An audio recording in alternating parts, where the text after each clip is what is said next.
signs and how to navigate our roads. So that will also be on the lifestyle segment. And then on the business and sports segments, as always, there will be news. And for our online and newspaper review, they will be talking a little bit about mpox or monkeypox. So we'll have a discussion with a doctor or professor who will also be teaching us one or two things that we need to know. And as we know, the weather has changed. We're in the rainy season. So please let's do well to keep ourselves safe. If you're in flood-prone areas, please make sure to buy some Wellington boots or something to be able to help you to get to work, because I'm sure we all know our bosses will not allow us to stay home because our homes are flooded. And then also we should keep an umbrella and make sure to stay safe wherever we are. Let's take our motivational quotes for today.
As always, it is time for our motivational quote. And as we're beginning the week, we always need something to inspire us and then take us throughout the week. And today's quote says, opportunities are like sunrises. If you wait too long, you miss them. Opportunities are like sunrises. If you wait too long, you miss them. And this is by William Arthur Ward.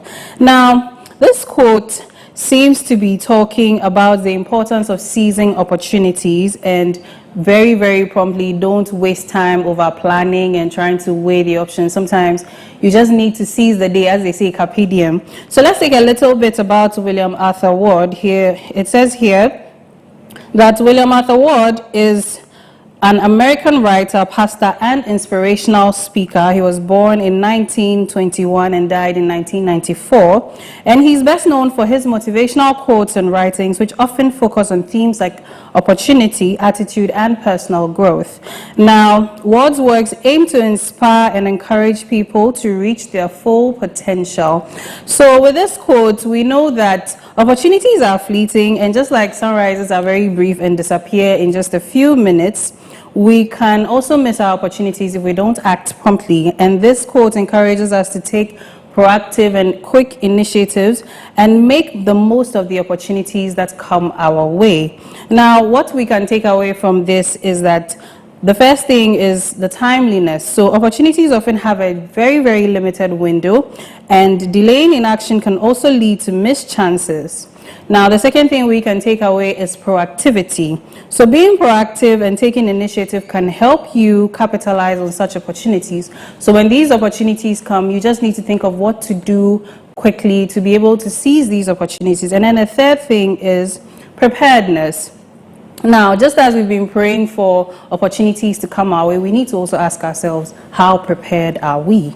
So here it says here that we should be prepared, and being prepared and aware of potential opportunities can help us to seize them when they arise.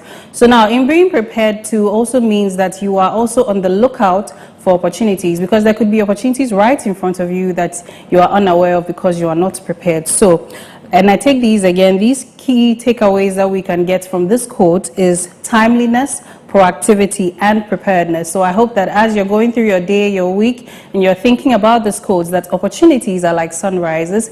If you wait too long, you miss them, by William Arthur Ward. You will inspire yourself and inspire others to seize opportunities just as they come. Thank you very much, and we'll meet you in the online and newspaper review soon.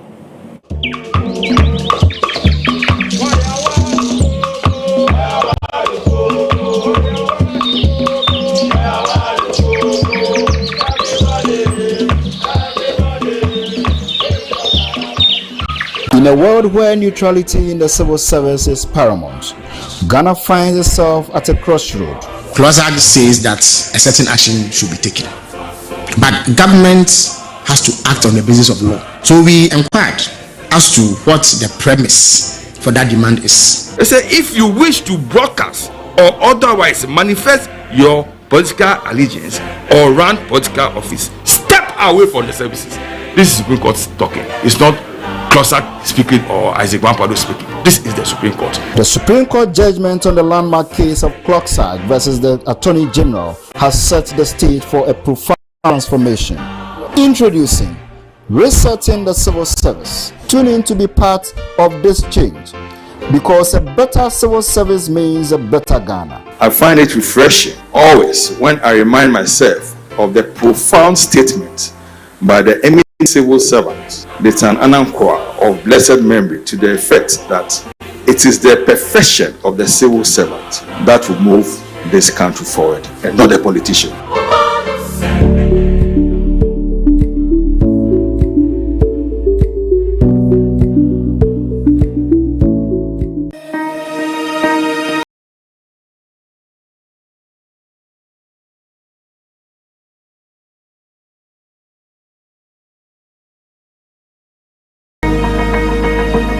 Labor, they say, is the backbone for national development, playing a vital role in shaping economic growth, fostering social stability, and enhancing overall productivity. As the workforce undergoes continuous transformation, it is crucial to not only educate but also to actively engage all stakeholders in meaningful discussions on labor policies, workers' rights, and current labor trends. In responding to these pressing needs, Clock TV introduces Walatu Walasa, a dynamic and engaging program dedicated exclusively to exploring the multifold realms of labor issues. This innovative program aims to provide a robust platform for in-depth discussions surrounding employment relations, the rights of workers, the quest for industrial harmony, and evolving landscape of work. Walatu Walasa seeks to bring to bear the challenges and opportunities facing the labor force today, making a significant contribution to public discourse. My name is Edmond Akwe, your host for Walatu Walasa.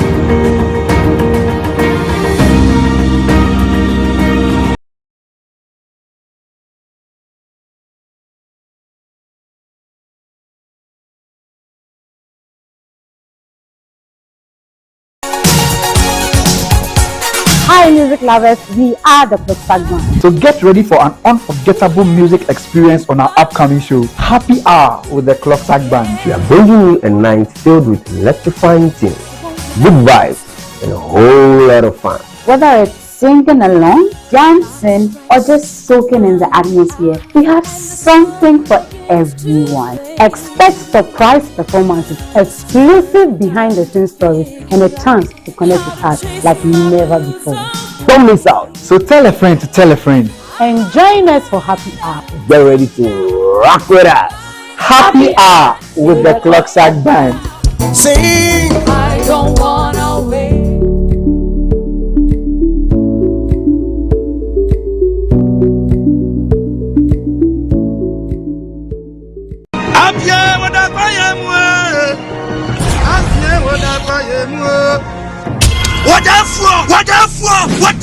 Asamu maumachi ya mane diania ubinka sibudushi eseshia ibidini Muwari oba biase oba bu ba be mama mi bebe se bebi sese wunu ye Wala ka tso kana na hunu ho kali hunu wonu anko ne yiri pani na wo ba ko e ba be aba no ano nye bu se pani atrase ahedin oyire no mu mienu yi obi ni ma ma oba be ikuta ni se ko se onye ma do e me nya ya fu na me se mo ba e ko sei e fu wisa e ba sada no e fu atasa kwatasa Mahama man can't trust on another animal. Mamma phone. I didn't pack more than a year pine. Ubet Massan, so when it was so. A sign of bloody beings, Umbesobey. Our home get to a mobile Mujaman.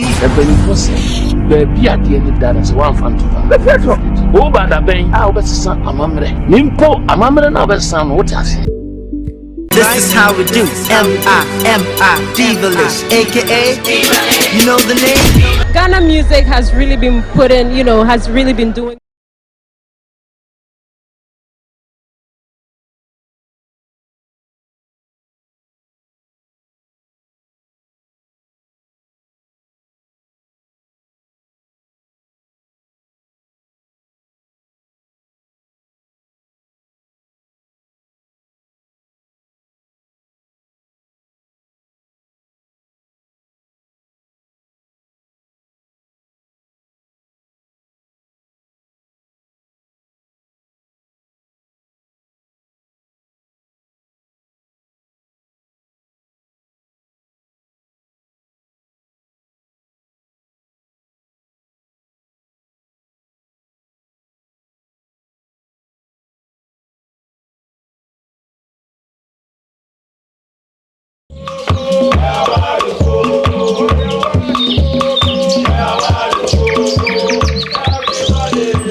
You're welcome back to the Koko Digest Morning Show. If you're just tuning in, this is the Koko Digest Morning Show. I'm about to have an online and newspaper review with two of my co-hosts here. And I have two very fine gentlemen with me. I'm sure you're well acquainted with them in the persons of Mr. Clement Yabankwe and Mr. Nanayao Asari. Good morning, gentlemen.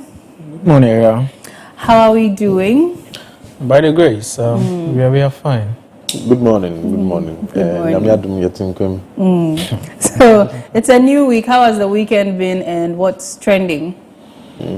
Nana? Well, let me talk about how the weekend has been since I was away. I was out of Accra this particular weekend and I went to the Shamar district in the western region. Went to Fort Sebastian where the River Pra meets the Atlantic Ocean, the estuary over there. And what I thought I was going to see wasn't what I saw. Getting closer to the estuary, getting closer to Fort Sebastian. Before you pass there, you actually pass over the bridge that the River Pra, on top of the River Pra. And then the color that I saw, it was as though it's one of our favorite morning beverages, not to mention any name. But when I got to Fort Sebastian and I actually fetched some of the water at the estuary to actually see how it looked like, and I'm just saying this because you may never understand, or you may always overestimate the effects of the galamsey until you experience it firsthand for yourself. It was quite an eyesore. Fort Sebastian and the estuary there used to be a vibrant fishing community, but when I went there, there was not a single fishing boat in sight. Not a single fishing boat in sight, and it was a Saturday, which used to be a day that people come around and come and buy fish from that particular place. But now it's just become almost like a ghost town. If there are no funerals, then no economic activity is ongoing around that place.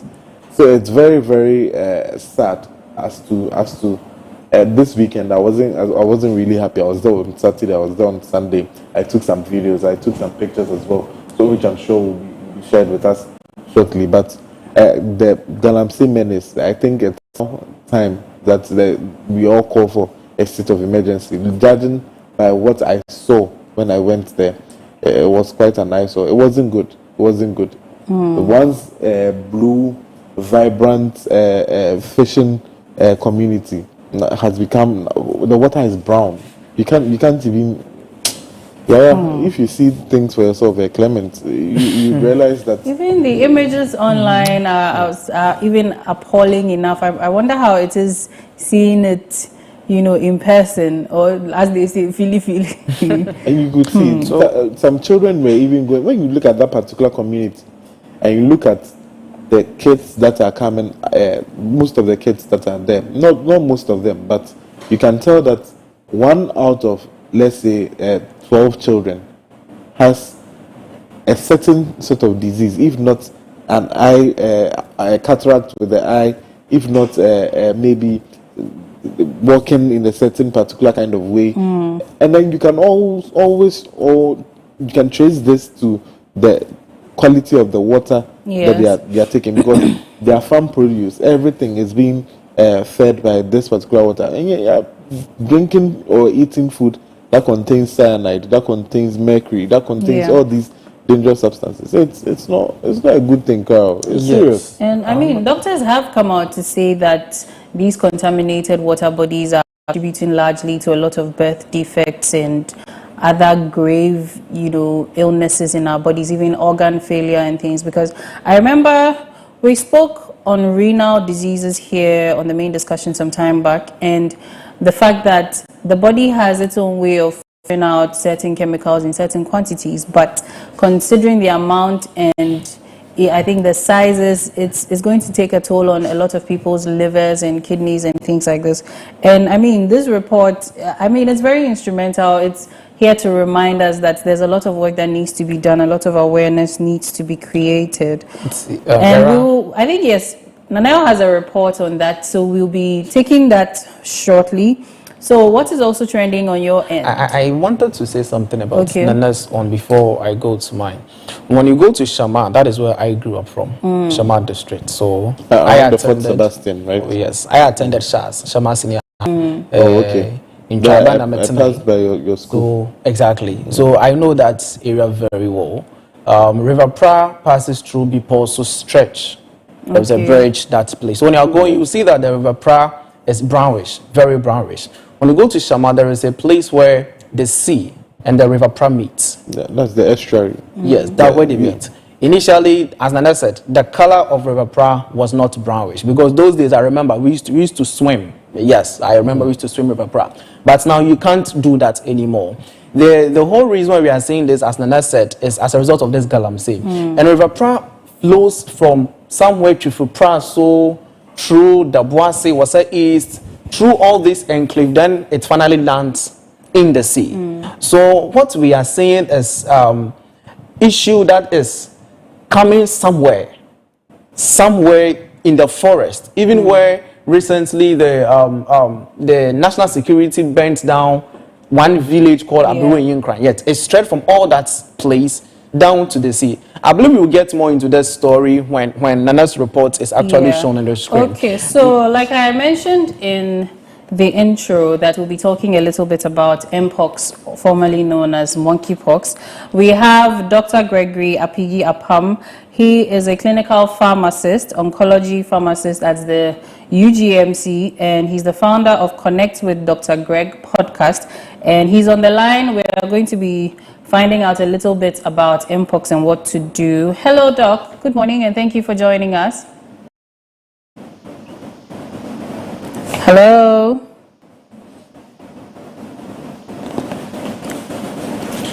Hello. Okay, it seems we may have lost our doctor briefly, but we will do our best to get him back on the line and he can educate us on monkeypox. But for now, let's get back into the trending story. So we were talking about galamsey. What did you also pick up on the streets of Accra? So on the streets of Accra, things are very hot. I think we will talk about the flood into details because on Sunday... Things are hot. If it's flood, then it's cold.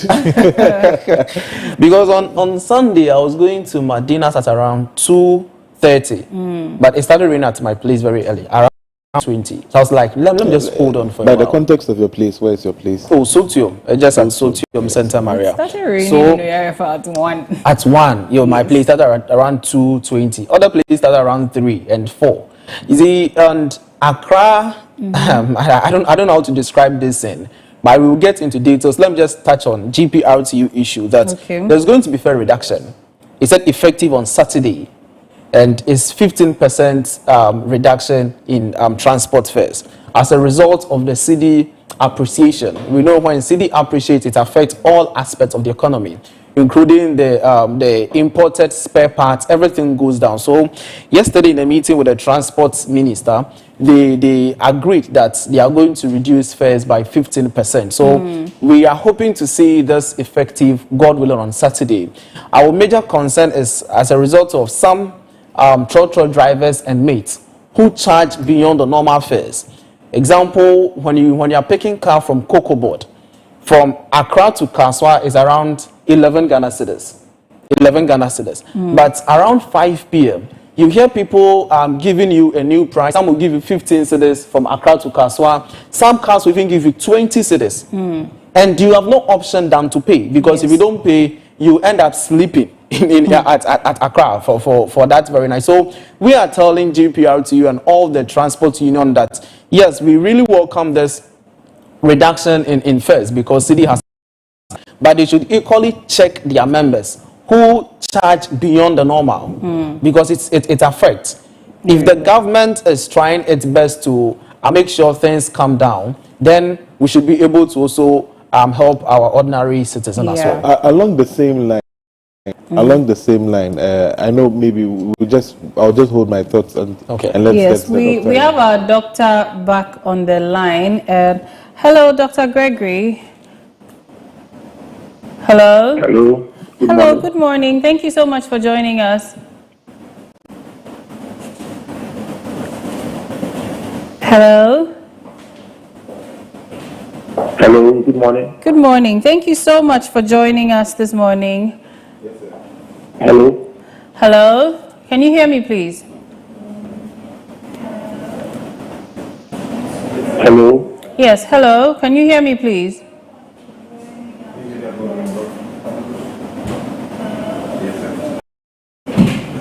I think we've lost. Hello. Yes, hello. Can you hear me, please? Hello, good morning.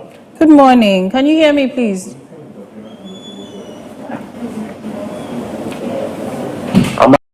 Please. Yes, please. Hello. Hello, good morning. Good morning. Thank you so much for joining us this morning. Can you hear me? Yes, I hear you, please. All right. So it says here that you are a clinical pharmacist and an oncology pharmacist. So we want to just learn a little bit about mpox or monkeypox. I hope you'll be able to give us some info. The new virus in town. Pardon? I said the new virus in town. Yes, the new virus. So what is this new virus in town called mpox?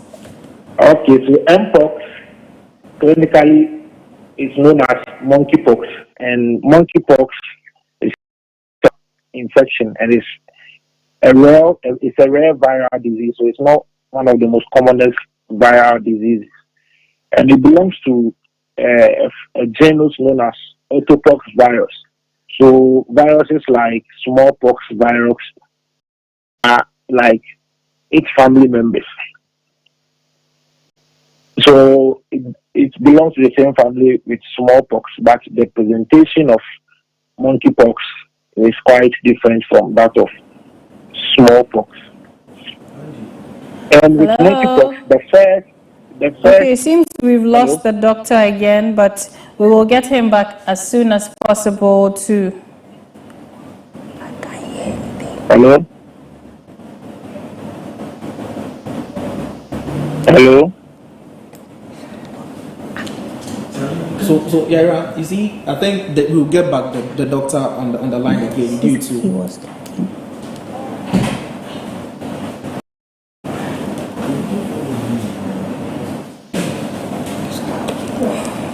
So I think we would get back the doctor with one or two issues. But you see, this mpox thing, Yaira, we recorded. Hello? Where's the doctor?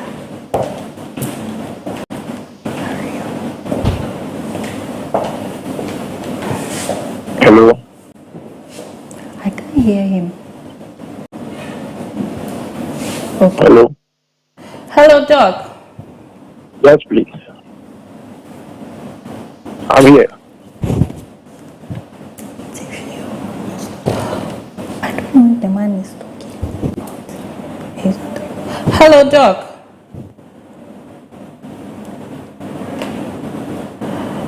So I think we've lost the doctor again. So we will get him back. I would like to apologize for the break in our transmission. There's just a bit of an issue with our technical team, and they're doing their very best to fix it. So yes, gentlemen, have you heard about monkeypox? Yes, Sarah, I have. And Ghana, we were not known for this. The first time we recorded this was in 2022, 8th of June. That was the first time we recorded this mpox disease. As of November 2023, our total cases was 34 in Ghana. When you go across Africa, currently the total cases we have is more than 24,000. Wow. Recorded across Africa. But where did this come from? That is the question. Of which now Democratic Republic of Congo is let's say the one leading, or which is most affected. They also recorded the first case of mpox. That was in 1970. So that was the first case of mpox, which they actually saw as a variation of the smallpox disease, although the virus comes from the same family. Yeah, that's what the doctor mentioned before we lost him. And I think our very first case in Ghana here was by a 15-year-old boy. He was apparently known to have consumed some bushmeat, and then he had that issue because there was no information about any recent travel. So it seems it's transmitted, it started from maybe some contact with animals in the bush or wild animals. And Clement, you were giving us some statistics, right? You said DR Congo has the highest number of cases. Exactly. And around the country, around the globe, we have 22 countries which are affected, that is, in terms of Africa. And we have recorded 260 deaths so far in the aspect of mpox. Currently, I think Ghana Health Service released a communique that is saying that new cases have been recorded in Greater Accra and also in Western region. And one thing that we all should take note is that this kind of disease is easily transmitted. It's through contact, like how when this is Ebola, yes, when Ebola came about, they said that's how it is. So it's easily transmitted. That is just 1 or 2 contacts. And we have some few symptoms. I think the doctor would equally touch on it, which is supposed to deal with skin rashes. Yes, and that's some of the images. Exactly. People might think this is like chickenpox. I don't know if you know chickenpox. Chickenpox. Yes. So it's this rashes. We have fever. We have headache and back pain. Yeah. So I think we should be very careful. And I know the Ghana Health Service are working. They are doing all that they can to make sure that this kind of disease is being treated. I think it should. It should be treated. So. Yes, we've got our doctor back on the line. Hello, Doc. Hello. Yes, we apologize for losing you earlier. So you were talking about mpox and what it is. If you can just give us a brief overview again, then we continue. Yes, please. Okay, thank you very much. Thank you to your listeners and your viewers for having me. So this morning, mpox, or popularly known as monkeypox, so it's a viral disease. So it's not a bacterial or a fungal disease. It's a viral disease. But it's one of the rare types. But it belongs to the same family with a virus known as smallpox. Yeah. So, but their presentations are a bit different. And with the monkeypox, a bit of history, monkeypox, the first case was isolated in a monkey in the year 1950. Okay. That's why the name monkeypox came to be. But the first human case was discovered in the Democratic Republic of Congo in 1970. And so far, from statistics, they have most of the cases. And one of the reservoirs for this virus is rodents and other animals that belong to that family, like squirrels and all those stuff. So people who have that kind of meat probably will get that risk of having monkeypox, and even primates like monkeys and all those stuff. Okay. So how is it transmitted? So with monkeypox, the transmission, unlike COVID, that was airborne, monkeypox is not airborne. Okay. So far, there's no research that shows that it's airborne, but we have the direct contact. So with monkeypox, when it starts, if anyone is having monkeypox and the person is symptomatic, the person presents with a rash which can be pussy with some fluid coming out. So if you have a direct skin contact with the infectious, the scabs or the body fluids of such individual, so assuming maybe you are going to work, you sit in the trotro, you don't want the person sitting next to you, maybe the person is having some rashes, let's say it's monkeypox, and you get in contact with this person, there's a high likelihood that you are also going to be infected. Okay. Also, we have so everyone has to be careful out there. So maybe we have to be practicing social distancing again. Then we have the respiratory droplet. Okay. So respiratory droplet, that one will come into place when you have a prolonged face-to-face contact with people.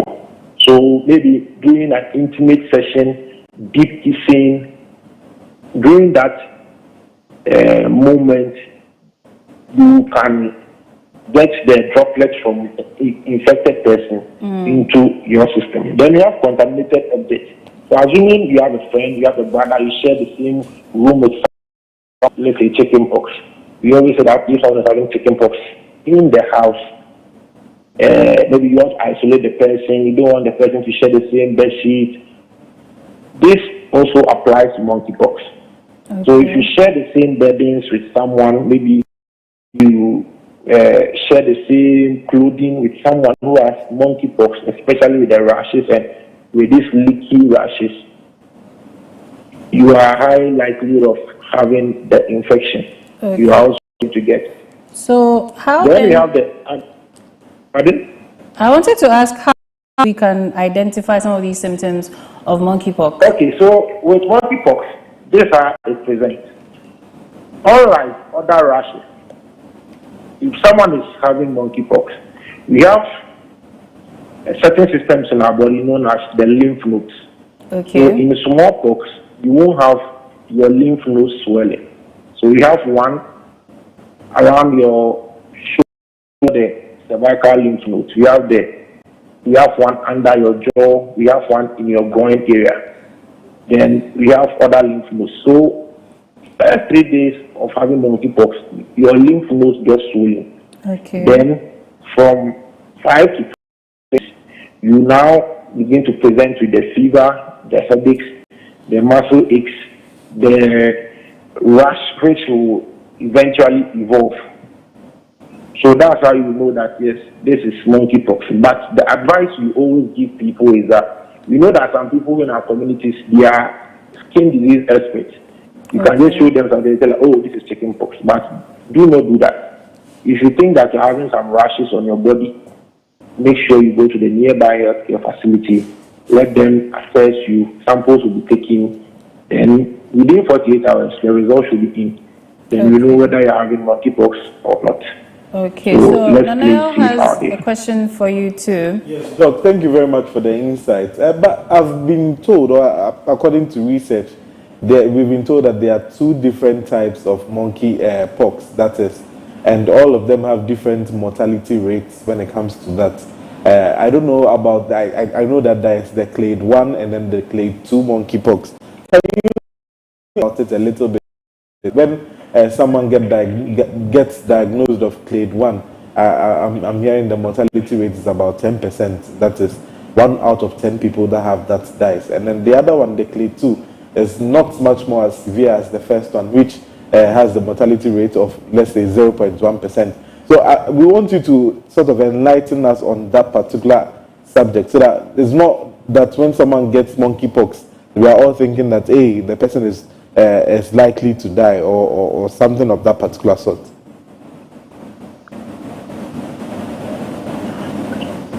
I don't think I got that part very clear.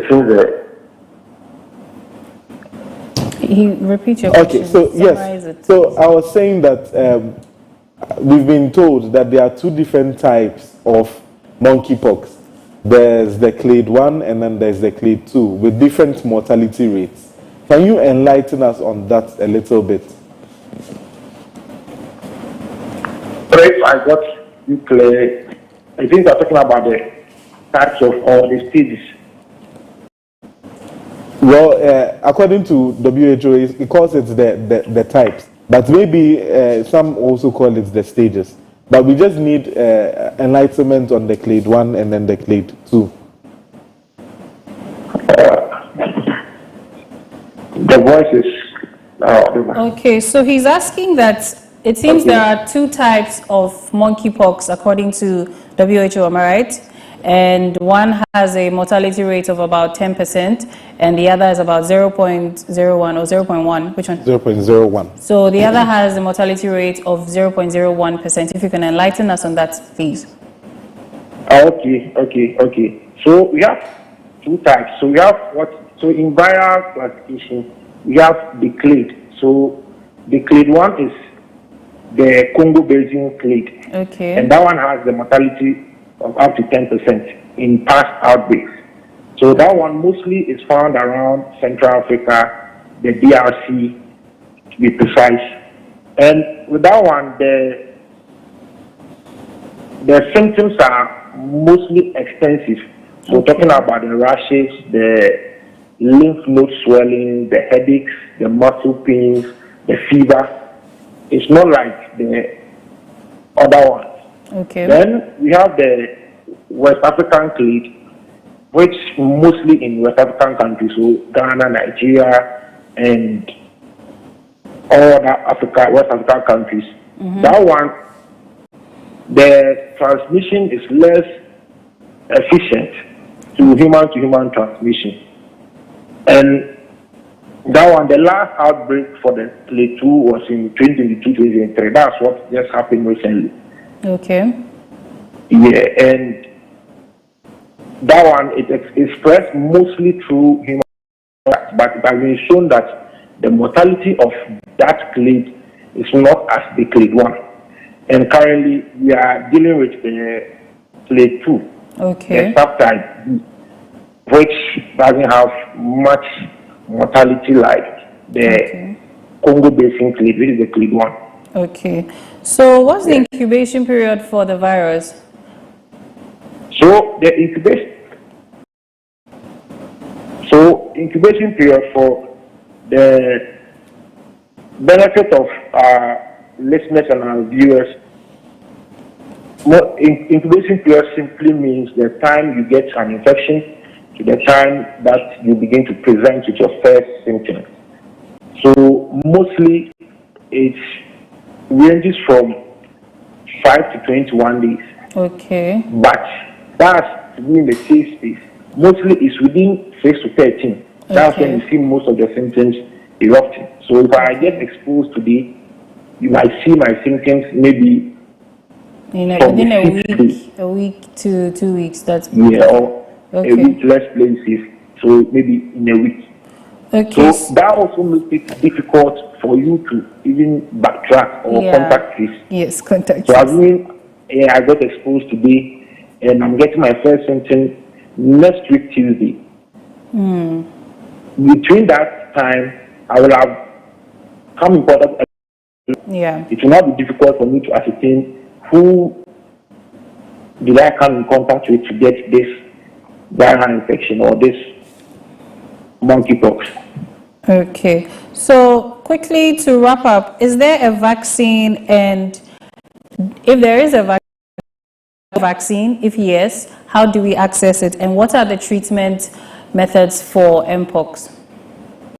So, like other viral infections, they are self-limiting. So clinically, if you say something is self-limiting, it means your body is supposed to fight the virus. Okay. Notwithstanding, when you present with certain symptoms like the fever and all those other symptoms, we'll give you medications that will help you combat those ones.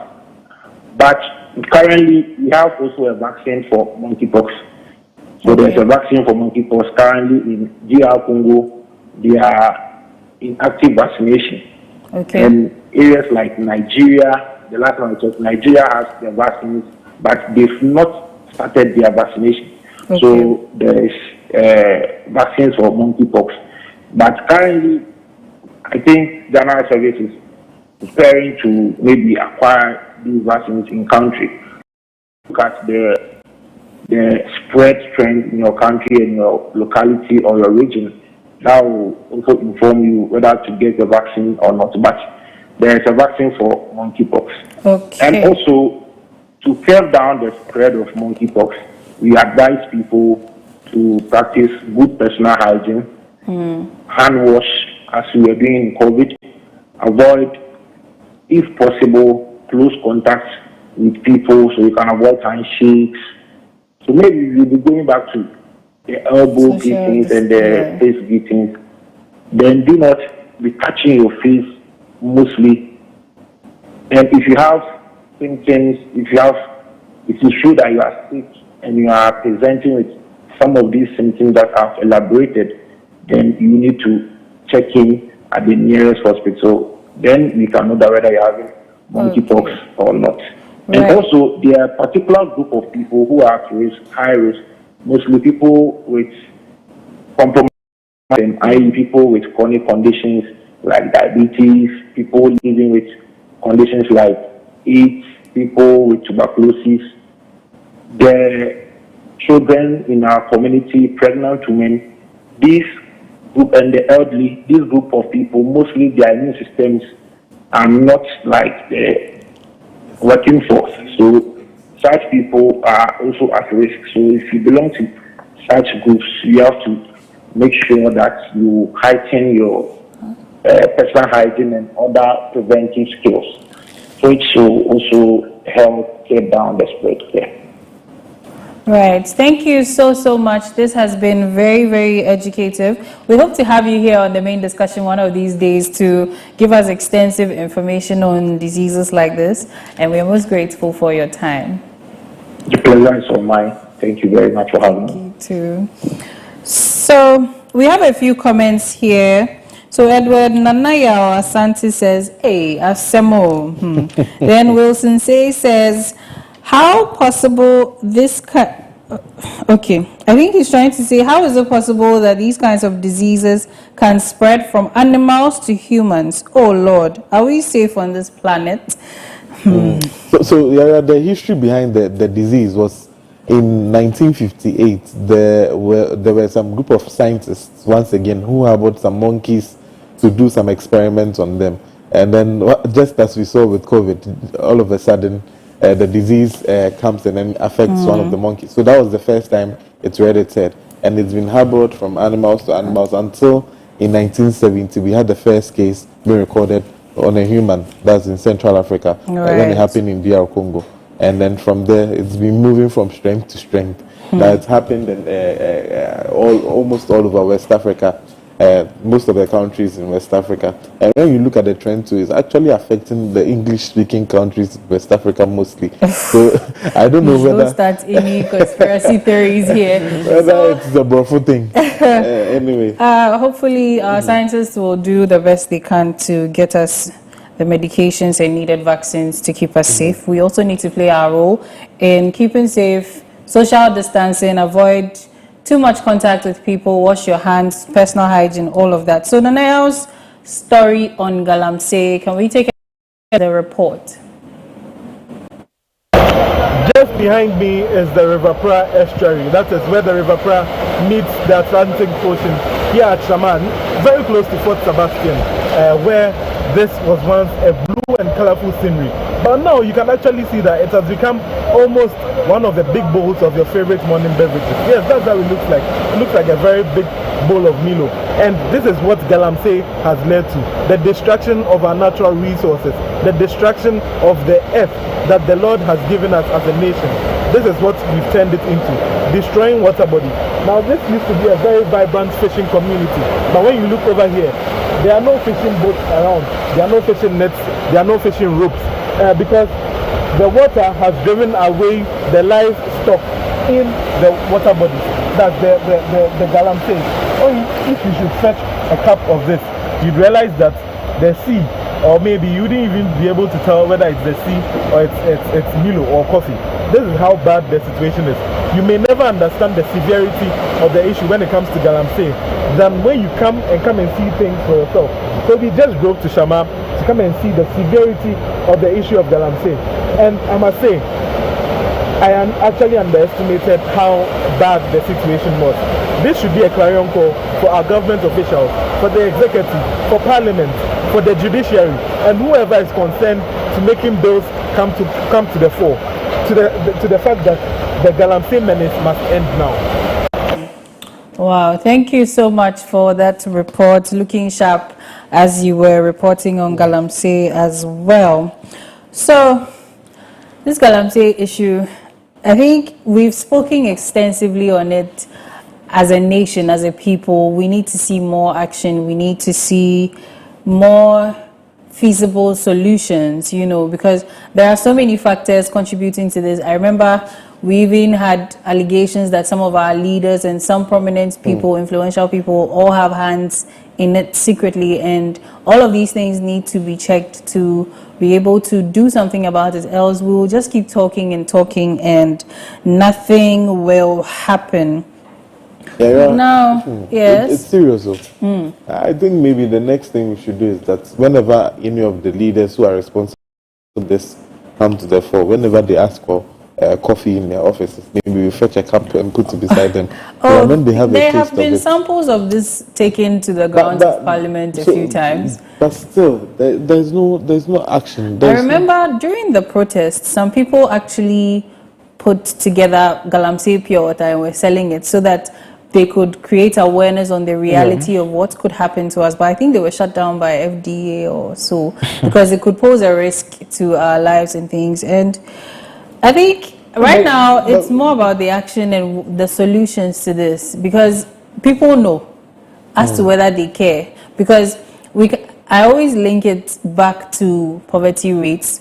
People are looking for quick money. And if they are able to find a way to make their livelihoods and sustain themselves, then the need for the quick money at the debt to others would reduce, right? Because all these people, you see videos of women in such murky waters and you're wondering, isn't this water all kinds of parts of your bodies? And they are busy and they are smiling. Why? Because this is what's going to make them something to feed their families. And it's like, hey, so you sacrifice your health for what you eat. You know, it's coming from somewhere. It's coming from poverty. Yeah, if it is only your health, fine. Because although it's not. No, that's the security. But this one, you are sacrificing the health of other people. Yes, even they themselves. That's what I'm trying to say. That even they themselves, in that situation in the waters, I don't think being in that kind of water for even an hour wouldn't have any negative effects on you, right? So even they themselves, that's how far they are willing to go. Then what do you think they care about the rest of the nation? So when I went there, right, I could see groups of children playing, and then I was being very observant. The children that were under 5 years, 6 years old, and I was telling how they were behaving, right? I think we may need a speech and behavioral therapist in these particular communities, because I don't want to say it and then it will be as though maybe it's too bad, because when you look at children in groups of let's say 12, one of them was born with a defect. That means this particular trend that's going on, if we do not curb it, if we do not pay attention to it, we'll end up giving birth to I don't have the right words for it.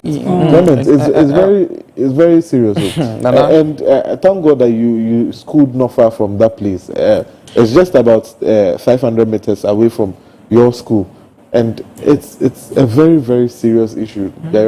You see, this issue now, and it stretches old. Fishing has halted over there.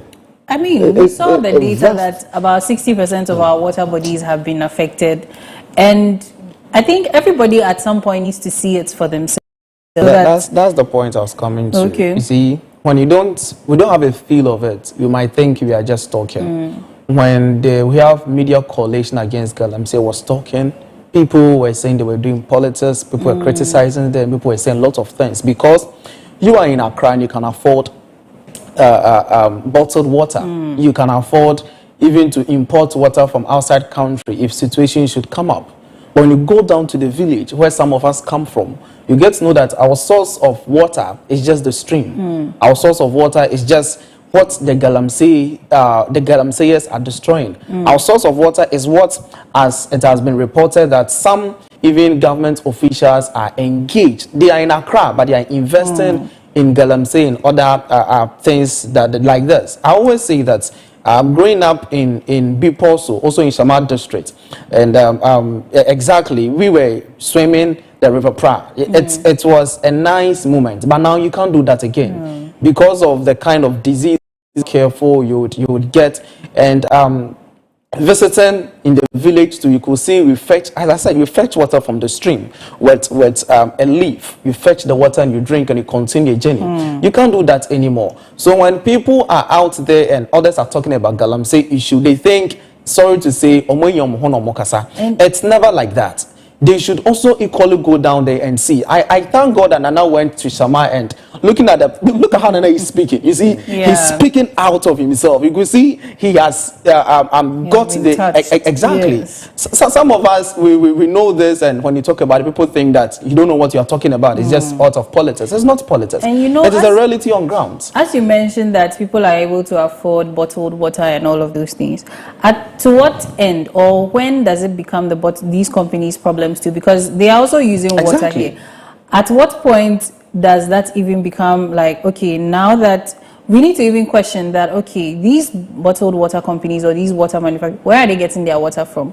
Are they even able to purify it properly and things like that? Because now we are in Accra, people say we are not affected, but we've forgotten that this is the hub of all commercial activity. Everything or a lot of things come here, a majority comes here. All these waters and things, they pass through the lands in here. So let's put water on hold for a second. We'll come to that, Clement. I'm sure you talk about that.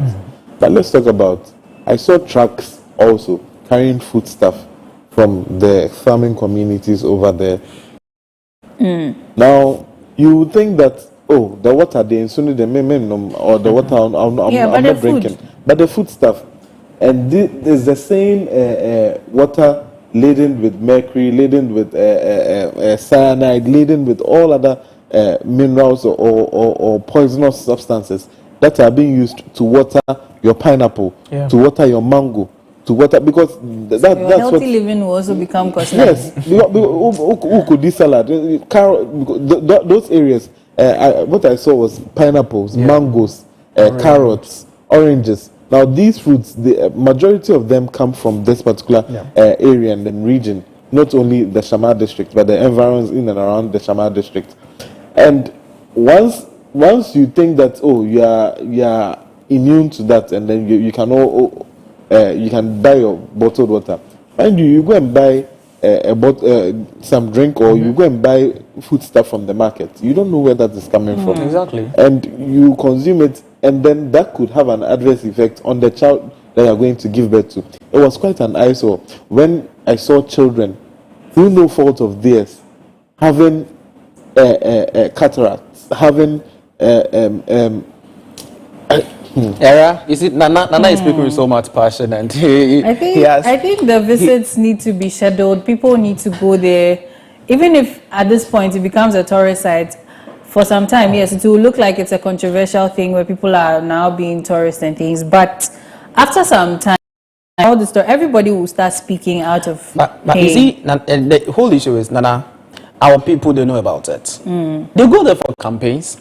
They go there for all these things. The citizenry. But you see, let them come in. They know these things. They are aware. It's not like they are not aware. Yes.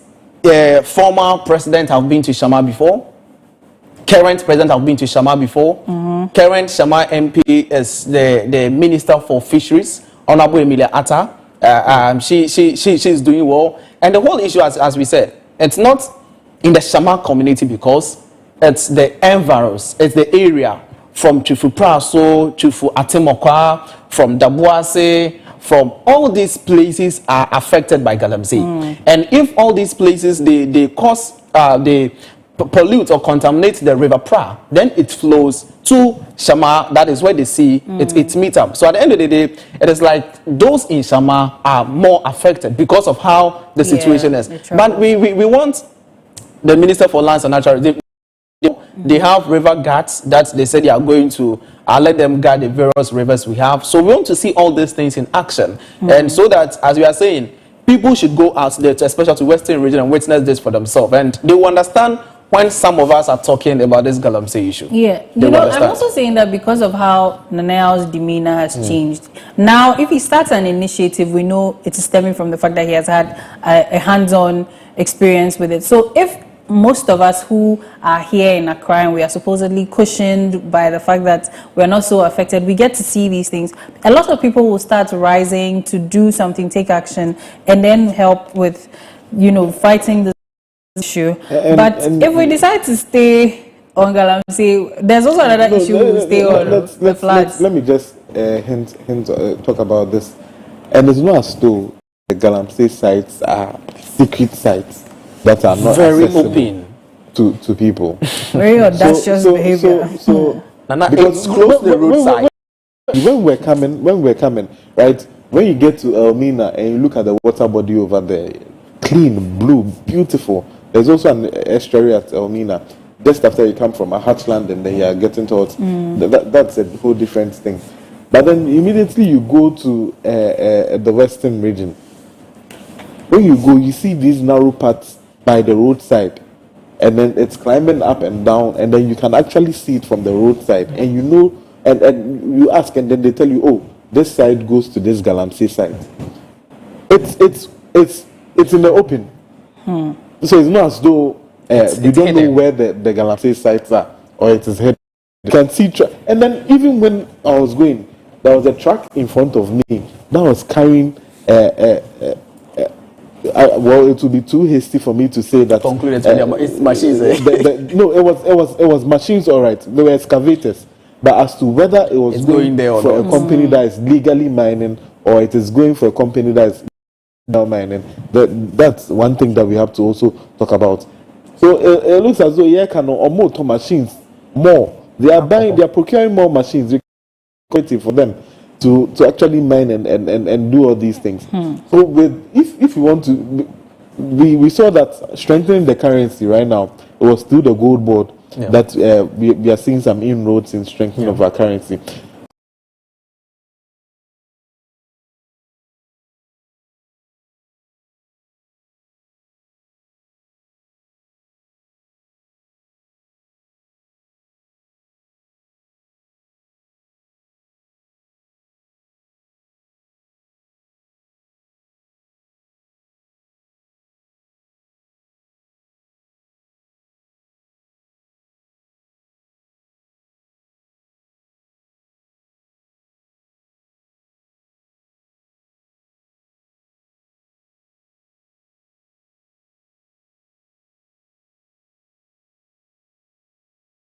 Very much. And it's not just one, it's not two. I know you want to go. We have to discuss one more story.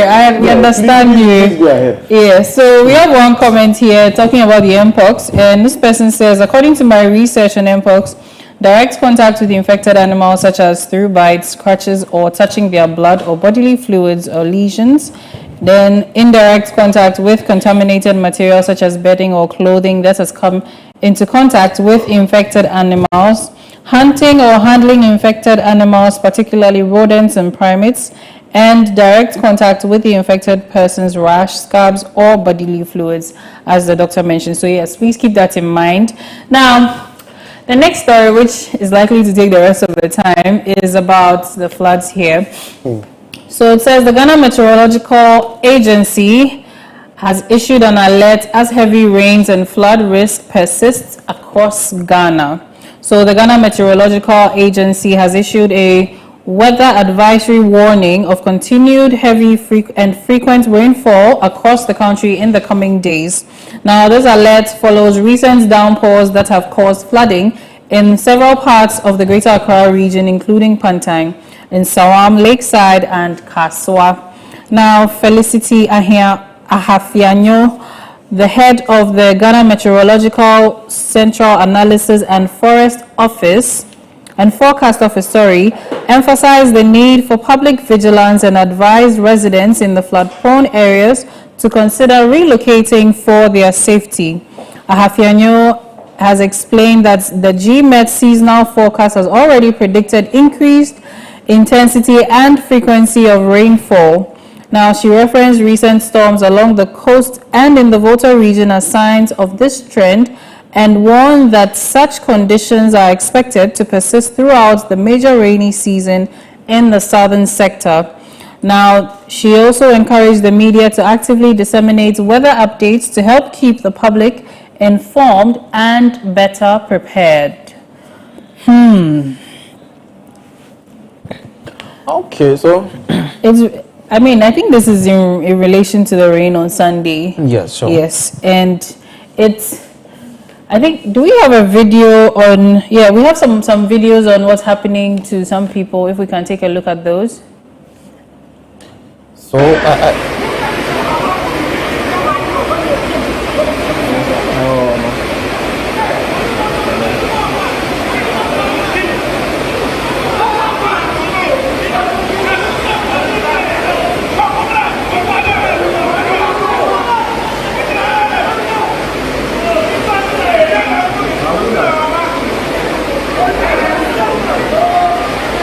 Charlie, that I was someone trying to call and say, was it a hand of pressure? No, but they got where it is out. Who got no?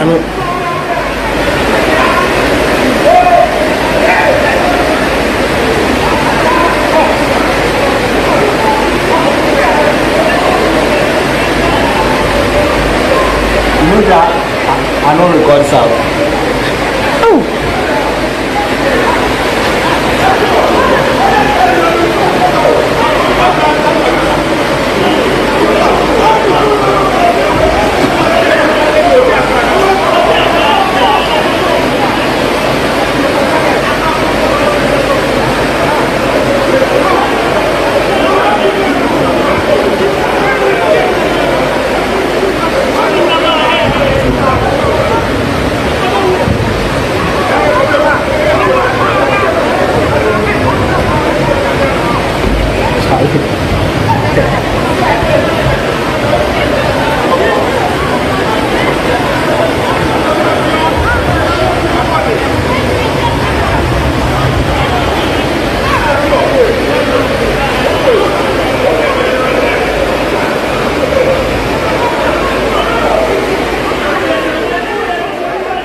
Wow, so we just saw someone's life being saved in the flood, and I think, yes, you have some statistics you would share, right? About some lives that exactly, Ara. Okay. This issue of flooding in Accra is not a today issue. It has been there since. And the question is, what has authorities done about it? Do we always have to wait till Accra is flooded before we come and make a lot of noise, before we come and say a lot of things? I think it's no.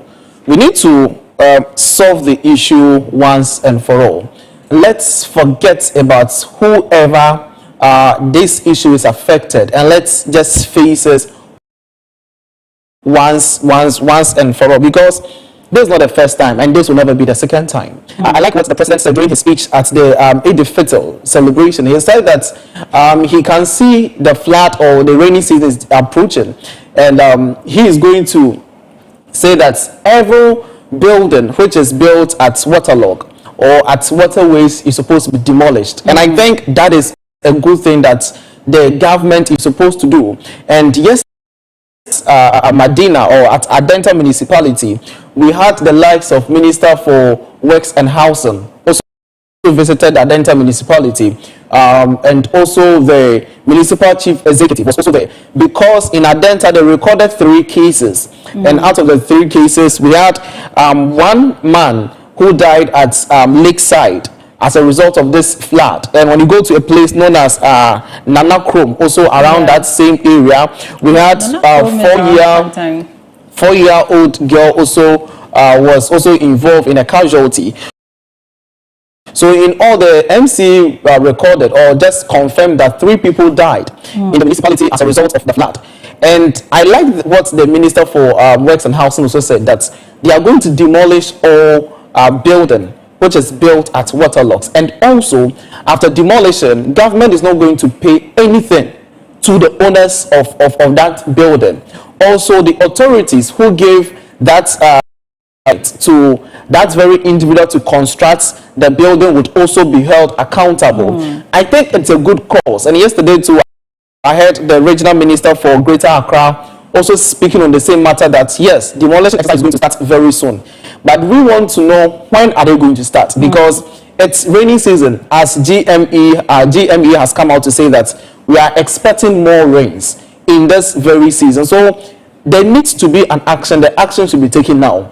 We shouldn't wait till another scene happens again before we come out here and we'll be crying. Now government is supposed to look for huge amounts of money, give it to NADMO, so that NADMO will be able to solve issues like this in the country, of which this amount of money could be used for other developmental projects.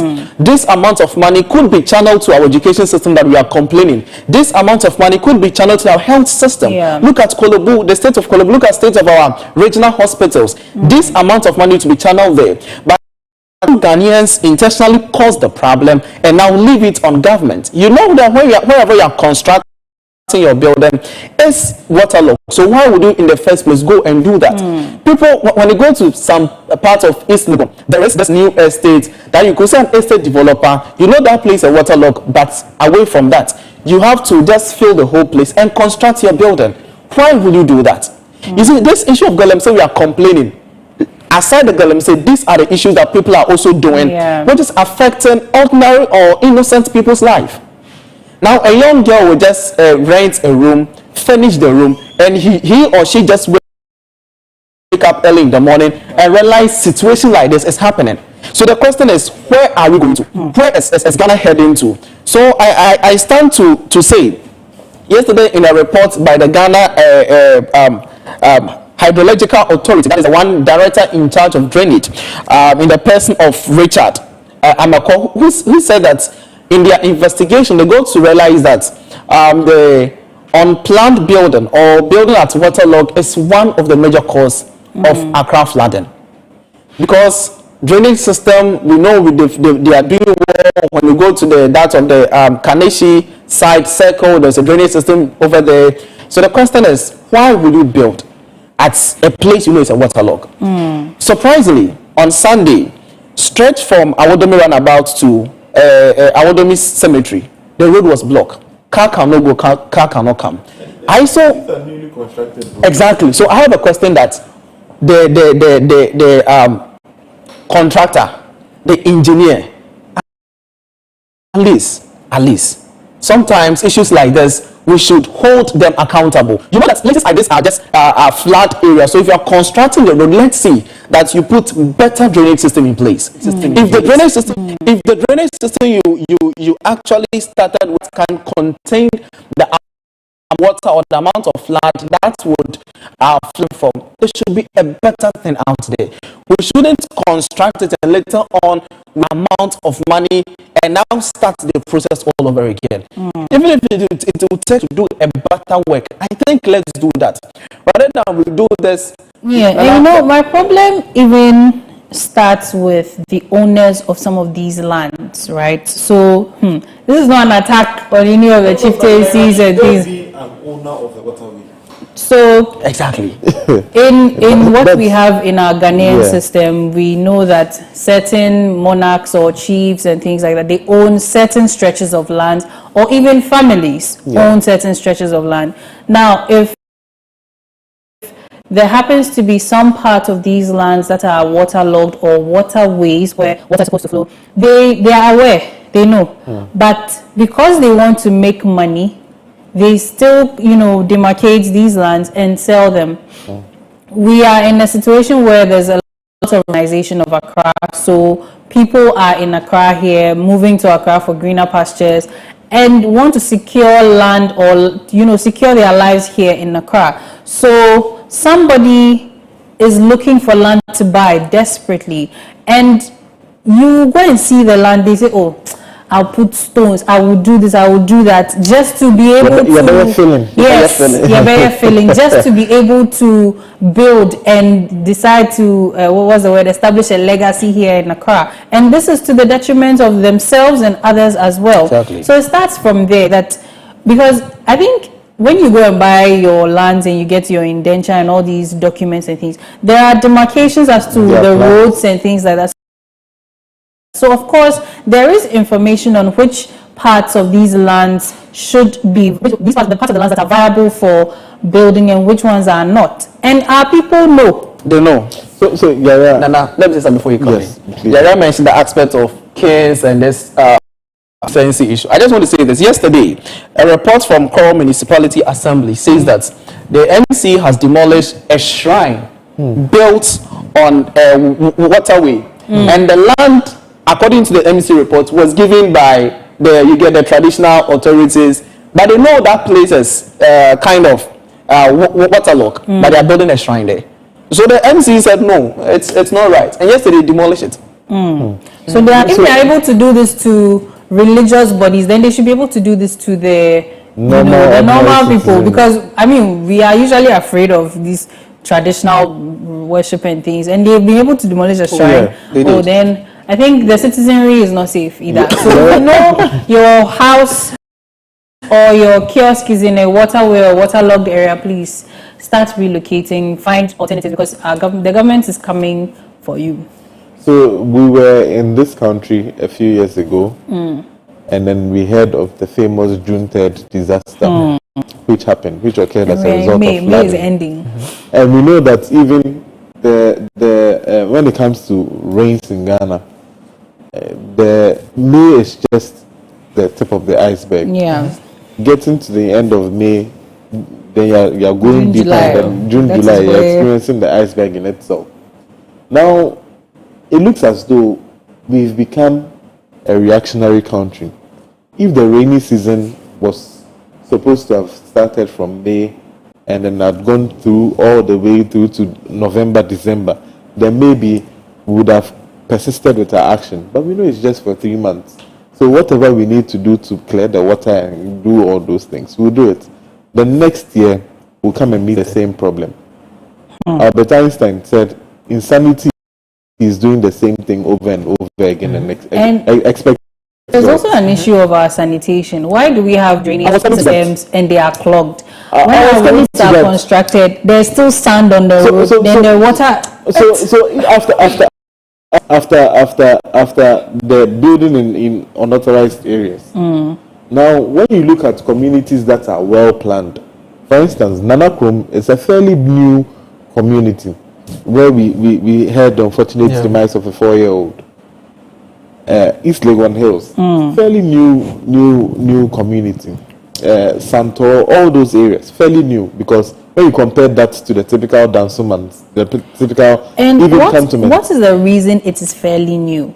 Why didn't people of old build there? So now it's become a new community all of a sudden, because the city opens up. I'm talking about the natural progression, and then when you look at these areas, you can actually say that fair enough, the planning is okay, but then you compare the quality of life of those living there, and then you look at the squatters. You know, whenever there are new communities, the number of squatters increase in these areas, and these squatters do not have places that they keep their trash away, places that they keep waste and all those things where they defecate. All these places are not there for them. So where they do it, we do not know. And now when you check the cause of the flooding in these particular areas, it was because the drains that were supposed to carry water were choked. And have been choked with rubbish and silt. And then a lot of people, when they see that it is raining, that is where they bring their rubbish out and then dump it there. Knowing that the rich man that will come and you vote for him and all that, when it rains, when have you heard that a rich man has lost his life? It is always those who do not have places to put their and that have been affected by the flood. Well, so you yourself, you go and put your business, and then you end up.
This is how we do. M-I-M-I, Devilish, aka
innovative program aims to provide in-depth discussions surrounding employment relations, the rights of racial harmony, and evolving landscape of work. We're going to get the challenges and opportunities facing the labor force today, local contribution to public discourse. My name is your host, Balaji Anasa. This is how we do it every time.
our lifestyle segment, we set out to explore how road users are complying with these essential safety protocols.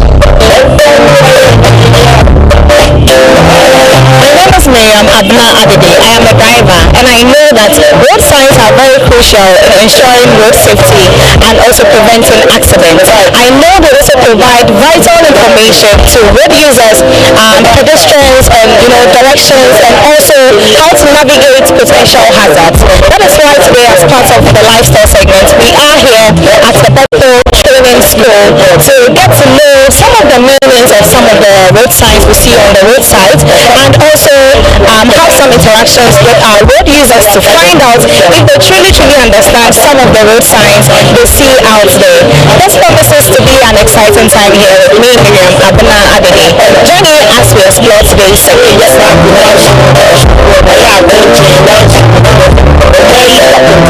It is all about understanding our road signs out there, and we are inside the building of Bethel Training and Consultancy Services in collaboration with the Intercity Transport Coaches Drivers Training School here in Accra, where we tend to understand some of the road signs that we see on our road. And helping us to do this education is one of the instructors here at the drivers school. We'll get to know him better, and then we'll start with the brief education. Hello, sir. Hi. Okay, please, what's your name? I'm Engineer Farmer. And what do you do here? I'm the head of training for the school. So we are here to understand some of the road signs we see on the road, and I can see they are in 3 sections. But before that, let us understand what the road signs are and then some of the markings. Thank you. Actually, we have the road signs and road markings. Road signs and markings. That's the general for that is the signs. You are indicating that is the highway code. The highway code, which is made up of 2 main sections. That is the road signs and then road markings. Yeah. And the road signs are the type of communication. What we see here, these are road signs. It's a communication between you, the and then the road. As you're moving, the road is speaking with you, communicating with you. Yeah, as to the do's and don'ts.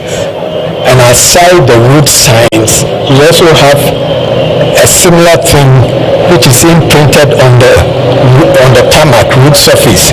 That is also a form of communication with the motorist. So basically there are 2 things. We have the road signs and markings. The road signs, that is what we are seeing here.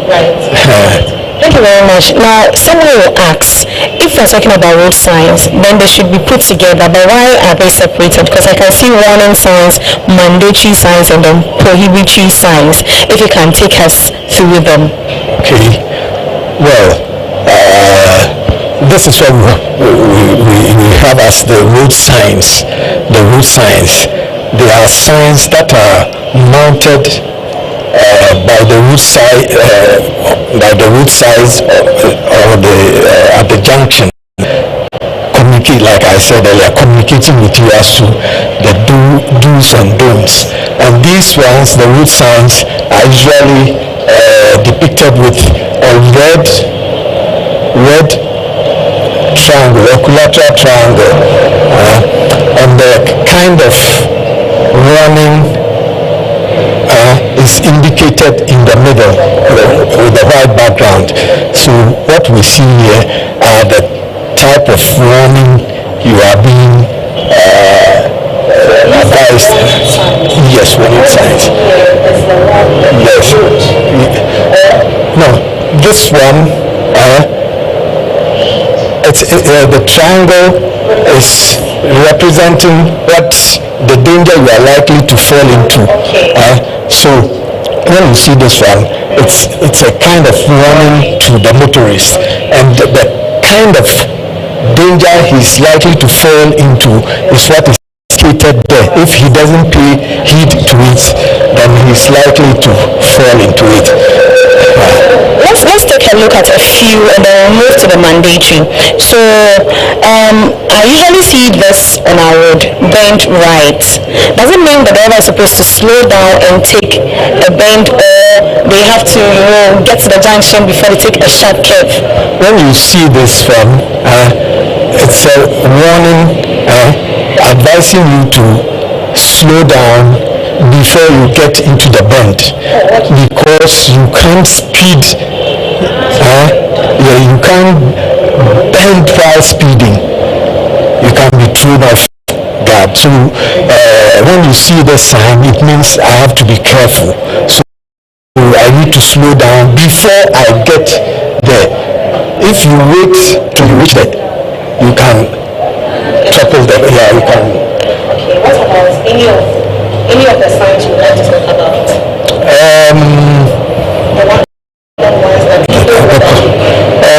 These are like this one is telling you are facing the road is facing you like this, telling you that ahead of me there's this danger of a two-way traffic, so I have to be mindful of that.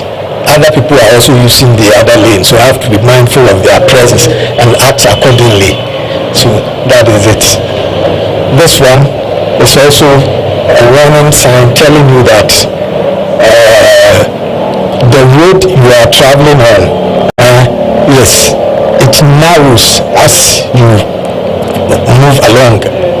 It narrows, so I have to be mindful of that, and also know that there is somebody also in the other lane, so I have to know how to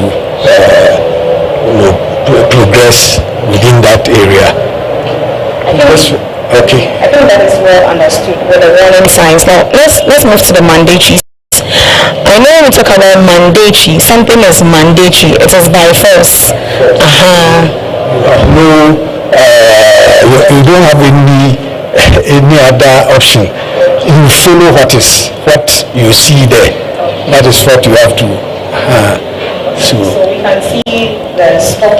Stop. Yes. It means you have to stop. Whether a vehicle is approaching or not, it's mandatory. You have to stop. Look around, scan around. Is it safe for me to go or not? When you see that it is safe for me to go, then I take off. You don't see a stop and then you just look at it, there's no car coming. So no, it's mandatory. You need to come to a complete stop, scan the road. If it is safe for me to go, then I make progress. That is a more common one we've been seeing, but what about this sharp deviation of route? At times you are traveling on the road, then you come across this, then it's telling you to be careful, because there is a sharp deviation of the route. So you need to slow down and then know how to negotiate that area. Yes. At times you see it at places like times you're approaching a roundabout, a very sharp bend. If you don't take time and you move with the same speed, it might take you off the road. So you need to slow down. Be mindful of that, yes, that hazard there. So be mindful and slow down so that you'll be able to negotiate that danger zone safely. Priority to vehicle from the opposite direction. Yeah, priority to from the opposite direction. You are moving, if you are facing the sign this way, it means I'm on this lane moving that way, okay, and the oncoming vehicle is this way. Now in my lane they've indicated red, they've indicated it as a red color, meaning that I'm in a danger distance. I should be very careful and give priority. I should give priority to the oncoming vehicle. So if I need to stop, I have to stop and give way. Maybe it's a narrow road, So I have to stop and give priority to him to go. When he goes, then I can have the way to myself to continue. Unlike this one here, say priority over the oncoming vehicle. You are going this way, we drive on the right. You are going this way in the white. And the red, the oncoming vehicle's lane has been indicated as red. So it means I have priority over the oncoming vehicle. So it means I should have access to go. But here is the question, you have to be very careful. Because does the other car know? Does he know? Does he understand the meaning of the red there? That's what you have to take note of. Probably he doesn't understand the meaning. So though I have the right of way to go, but I should scan the road, look at him, I contact to see whether he's prepared to give me chance to go. If you see that no, he's not ready to allow you to go, what do? You just, even though you have the right of way, give way to the person. It means with driving there's a lot of tolerance on the road. Perfect. Tolerance. You give tolerance to, yes. You see, there's one thing when we are driving, you take all the other key players on the field, that is the other drivers, let's say, excuse me to use the word, as idiots on the way. You are the only sane person on the way to sanitize the area. Yes. So if even I have the right of way, and I see, I know the way this guy is coming, he's likely to endanger my life, even though I have the right of way. Let me give him a chance to go. It's about safety. I want to get home safely to my wife and kids. That should be the first thing to. Okay, so now let's move to the last section, which is prohibitory signs. Okay, what are they? These are, they all come under the regulatory signs. We have prohibitory and mandatory. We just talked about the mandatory. Now the prohibitory, like the name indicates, prohibited from carrying out certain actions on the road. What you see there. Usually, they are also depicted in red. I wanted to ask, you see these are round circles, and these are triangles. What's the difference?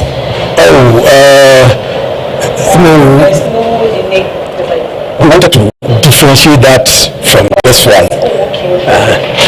This from that. So this one usually prohibited are usually indicated with a red circle, and the kind of prohibition is also indicated within it. This one, for instance, is telling us that ahead of me there is this danger of what? A no right turn. Usually it's placed at a junction where they do not expect you to make that turn. So they indicate it there so that you reach there, you don't make an attempt to, yes, you endanger others. So it tells you no right turn at that particular junction where you where it is sighted. You don't make a turn there. By here we are, you find some people flouting the rule. I really wanted to talk about the no parking, because even this morning at a point I saw this there, but there was a car parked there. What do you think is the problem? Well, lack of knowledge by some people. Some people do not know. I don't know how they acquire their license. Some people, they are able to drive the vehicle, treat the vehicle, or but they have lack of knowledge in this area we're talking about. It has been perceived that most drivers are oblivious of the road safety signs, and so we went out to find out whether this assertion is true or not. Right, so we are here at Circle, the KS station specifically, located at Circle. It's a bus station, and I'm sandwiched by two drivers who are going to tell us the meaning of some of the signs, and we are randomly going to show them. So they'll introduce themselves, and then we'll get straight into it. What are you saying? What are you doing? The bus is not getting there.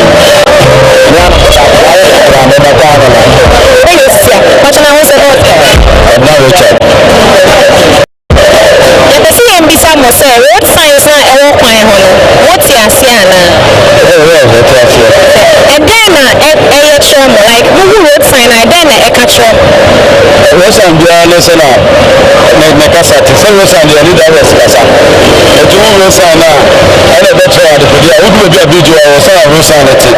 I know you get a careful, so I was on the road sign, what I said. It's the other one, and all limit now that I was over there. Right. So I asked him if he understands what the road signs are, and he said yes, he understands. But also science, no, and then a show. Some of the road signs are beyond the because maybe slow down.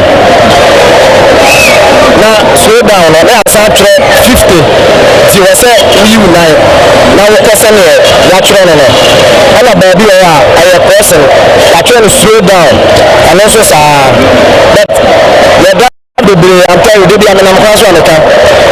And me, I'm running so and a pilot, it didn't mean Atali, and only Adali, as I said.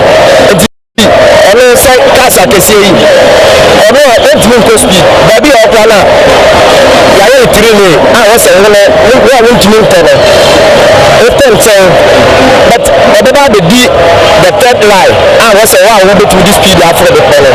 Still, I had it, maybe out of the car. I can't also be a brother, so they bring me. Then I'll say, a processor, I won't go training and I say, again, I'll try. Yeah, this happened, I said, I'll be our phone. Then I have got the license in the camera. Medradefia, a person, let me keep up the guy to the moon. But the care of my, any Yanya brothers will be now. And I've been better for the plan, and we need a manager. What I say? And you can't get a bit of only a minute. Taking. If you were cars bear 5, women now I am. Now, Sunday is your neighbor. But this is what is from 110 from my country. What I said. So, all he's trying to say is that the signs are very important, and that one of the causes of accidents in this country is the fact that a lot of the drivers are oblivious of the meaning of these signs, and he doesn't really know if because they don't really pay attention to it, or is the fact that they are just being careless on the road. And so we'll get straight into that. Agent Pacho, Mama started with Pacho sign really interesting.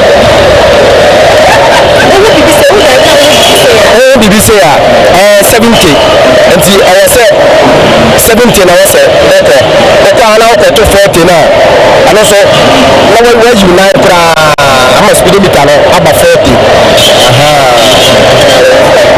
you tell you tell what I said you tell you tell and you work and you can say you tell but as a passion I won't say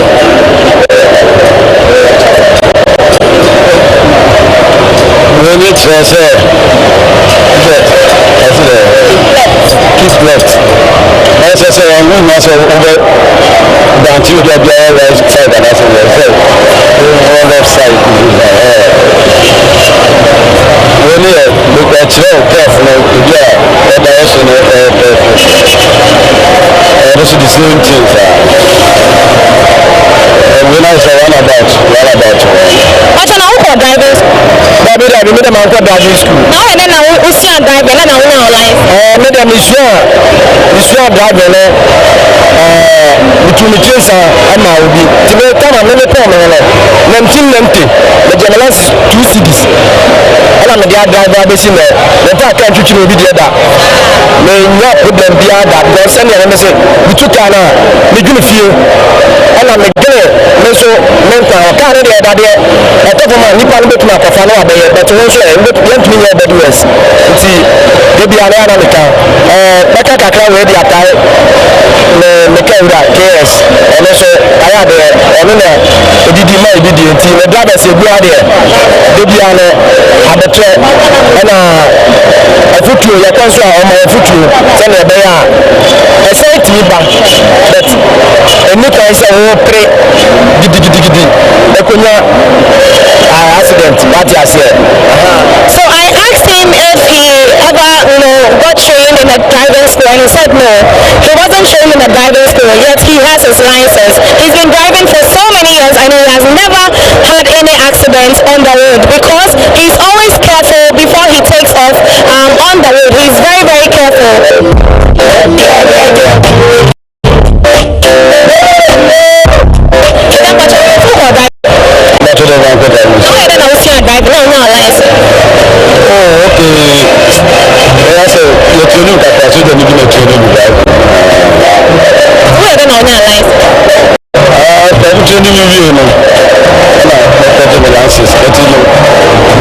Training now, we start that in our training to make the same thing.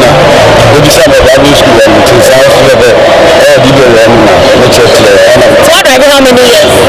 30 years now. So when your accident behind? Yeah, no accident. I don't think I won your accident. Driving it there actually. So what driver so driving now before fresh. It's no so we do our show you but no banner. When you driving now so very careful. Driving there risk there. You have to miss it. It's actually you know. Hello sir. Hi. Hi. Do you understand some of the road signs you see? Not more, small. Why do you think the road signs are there? Because of our safety. And then when you are a driver, you have to learn it and learn it well. We have some of the road signs I would like to show you and then you tell us the meaning. Here it means no parking. Yeah. Parking. Here. But I'm seeing stop there. Yeah, that is stop. So stop means no parking. Yeah, you can't stop there.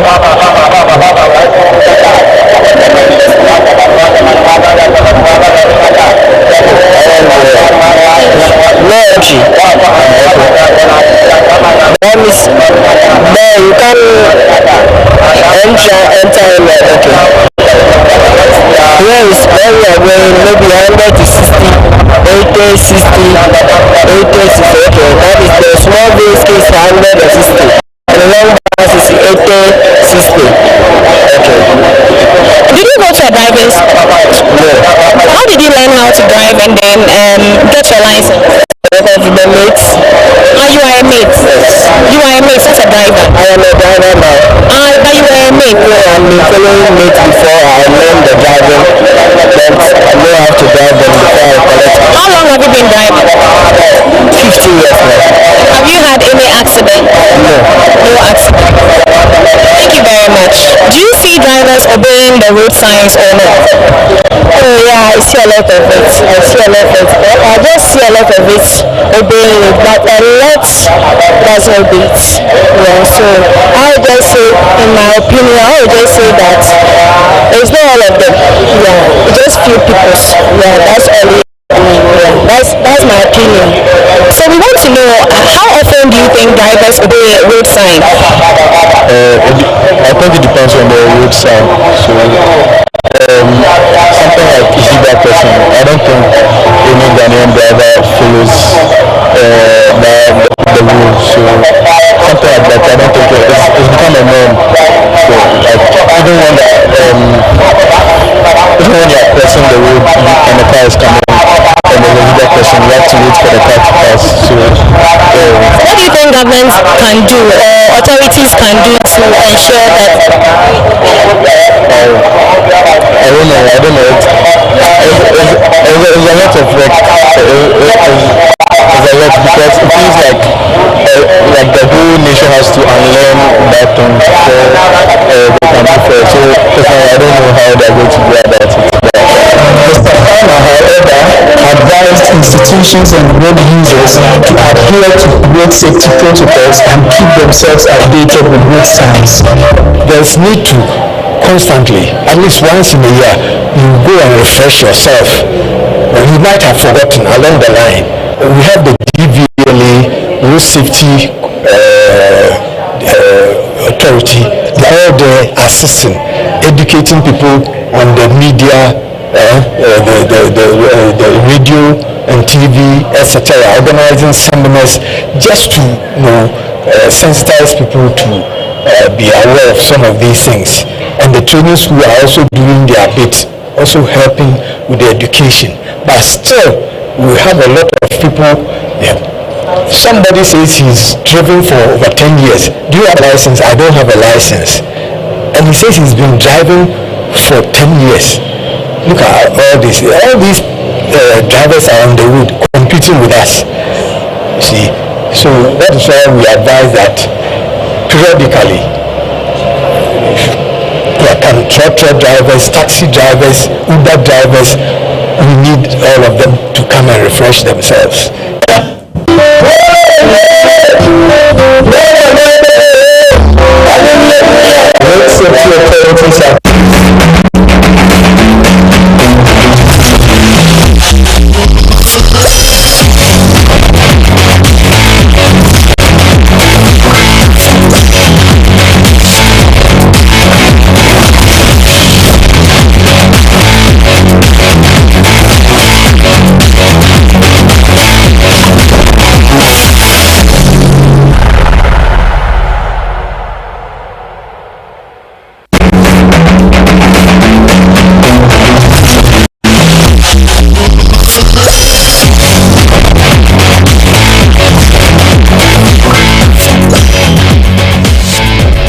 Hello viewers, good morning and welcome back to the Sports Update segment on the favorite morning show, the Koko Digest Morning Show. Here we bring you nothing but the best in the world of sports, covering all the action, both local and international. I am your host, Benedict Nketia Kwarton. Join me as we dive into the world of sports. Now to the headlines. South Africa avenged against Morocco to claim first ever title. Faith ladies clinch FA Cup victory in the overtime showdown. Eric Ten Hag in pole position for Ajax return. Jeremy Frimpong completes first ever parts of Liverpool medical as transfer draws nearer.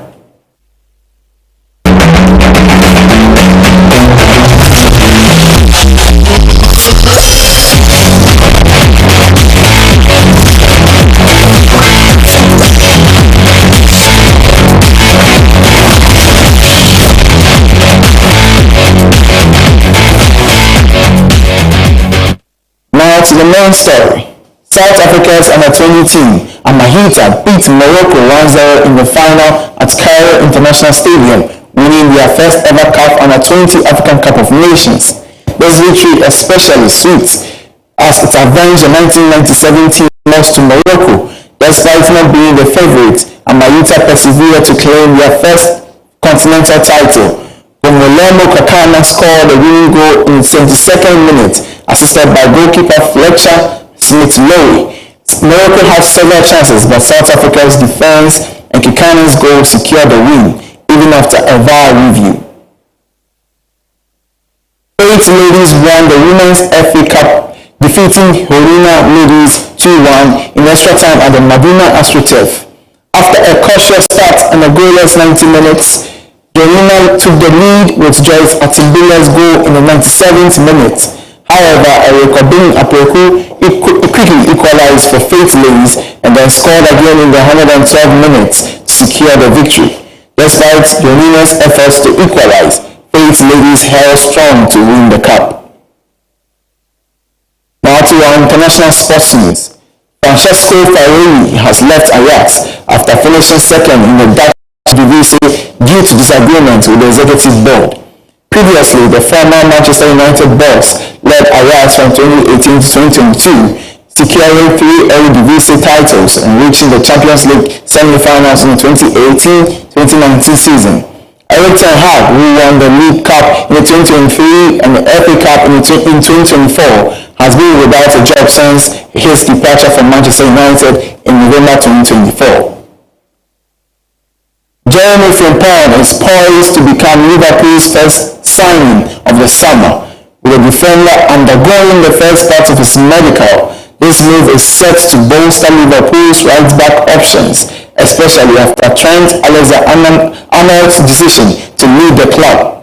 The 24-year-old is seen as a key addition for Ancelotti as he aims to build a squad capable of competing on multiple fronts and defending their Premier League title. Liverpool acted swiftly to trigger the £35 million release clause in Frimpong's contract, and they show is expected to proceed smoothly. And that is it for the sports update segments. My name is Benedict Nketiah. Next is the business segment with Clement.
Welcome to the business update segment. I am Clement Siabankwe.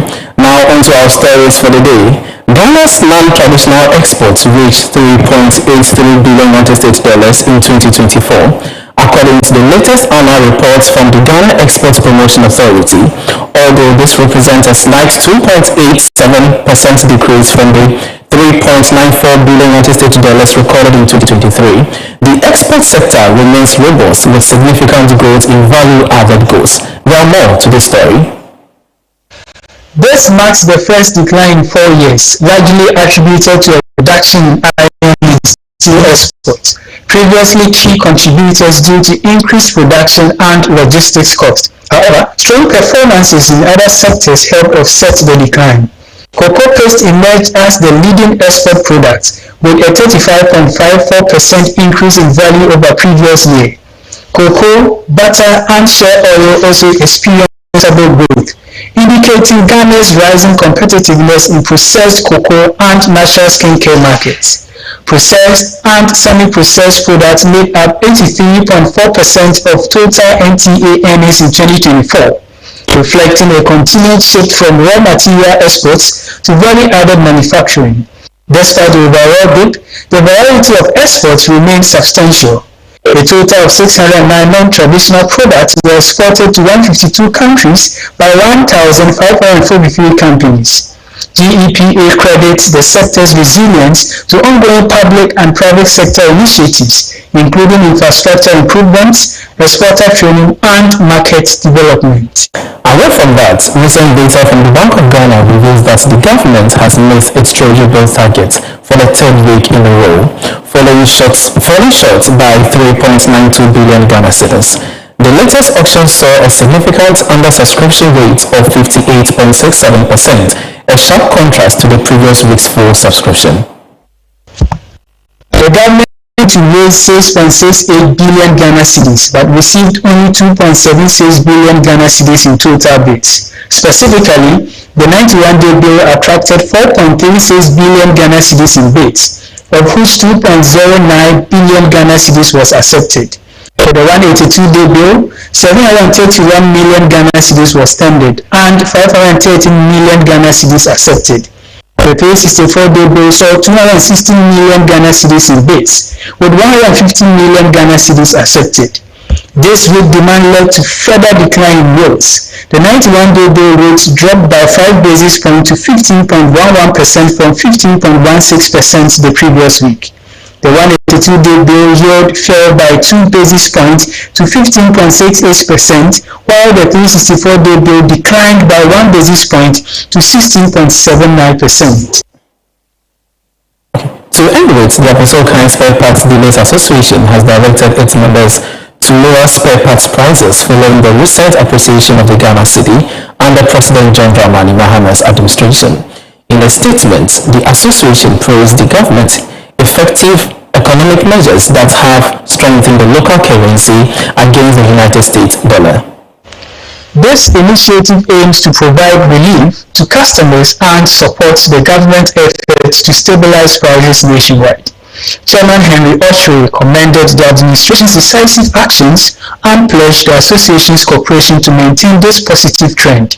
He emphasized the importance of adhering to the price adjustment to promote fair pricing and support the national economic recovery, making auto parts more affordable for consumers.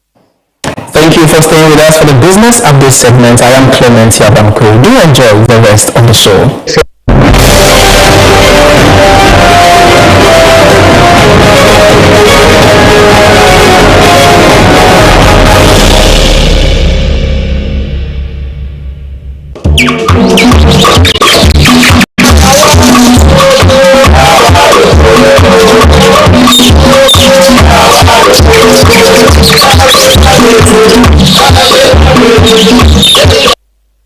In a world where neutrality in the civil service is paramount, Ghana finds itself at a crossroad.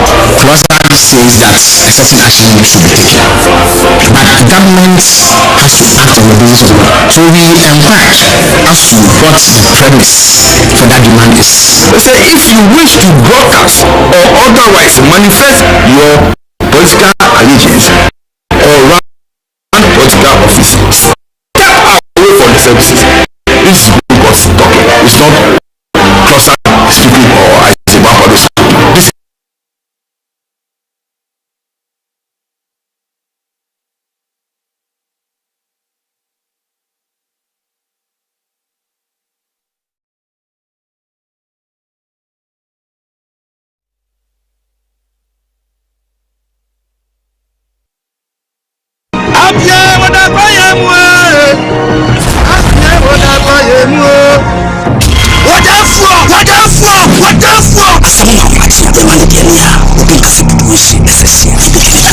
Wari o ba fiase o ba be ba be mama be be se be bi se we ye o cho na na gumbo kali wi ya man kali yi peni na wo ba ko ba be apa no wa ne ko se peni trans ya hidi o yire no mu ni emi ni ni ma ma ba be kali ya ko se o ni ma do e mi na ya ko na mi se mo ko ye fu sa pa sada na o fu atati kwatati man can't trust na nanu enu akora na hoye ni si amamro fonu ayedi nipa moja na iya pai no ubetima sesa no so buene guso esa abro ni beye o be so beye awo nketu amaba mu dwamo nu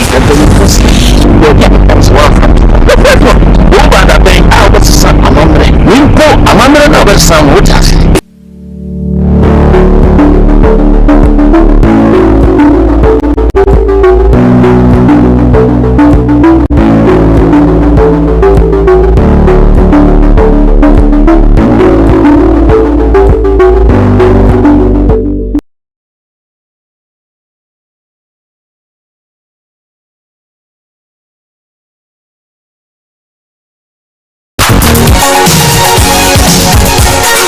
Music lovers, we are the perfect group. To get ready for an unforgettable music experience on our upcoming show, Happy Hour.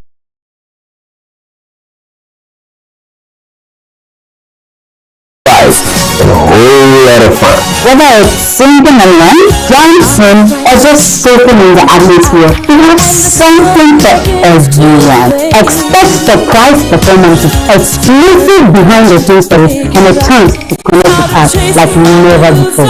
Don't miss out. So tell a friend to tell a friend. And join us for Happy Hour. Get ready to rock it out. Happy Hour with the Clockside Band. Say,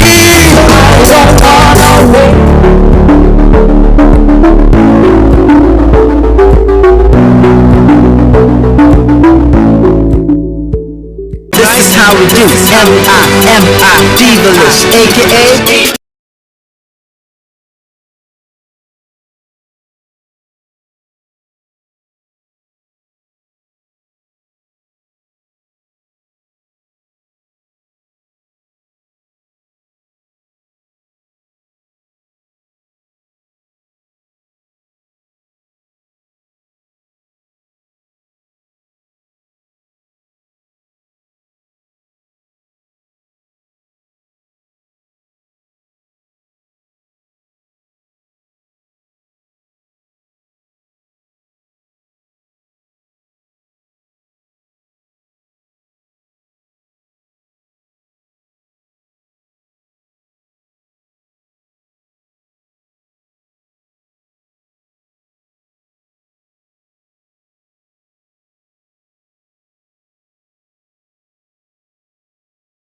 The civil service is paramount.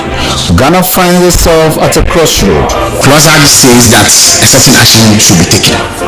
But government has to act on the basis of the law. So we inquired as to what the premise for that demand is. They say if you wish to broadcast or otherwise manifest your political allegiance or run political office, step away from the services. This is Supreme Court talking. It's not Closer speaking or Isaac Bampado speaking. This is the Supreme Court. The Supreme Court judgment on the landmark case of Clockside versus the Attorney General has set the stage for a profound transformation. Introducing Resetting the Civil Service. Tune in to be part of this change, because a better civil service means a better Ghana. I find it refreshing always when I remind myself of the profound statement by the eminent civil servant, Mr. Anankwa of blessed memory, to the effect that it is the perfection of the civil servant that will move this country forward, and not the politician.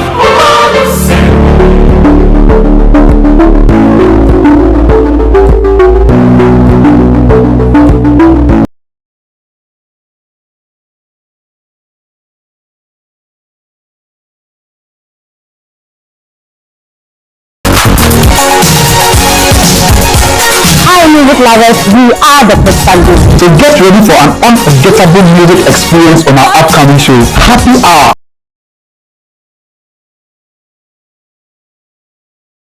Guys, a whole lot of fun. Whether it's singing along, dancing, or just soaking in the atmosphere, we have something for everyone. Expect surprise performances, exclusive behind-the-scenes stories, and a chance to connect with us like never before. Don't miss out. So tell a friend to tell a friend. And join us for Happy Hour. Get ready to rock with us. Happy Hour with the Clockside Band.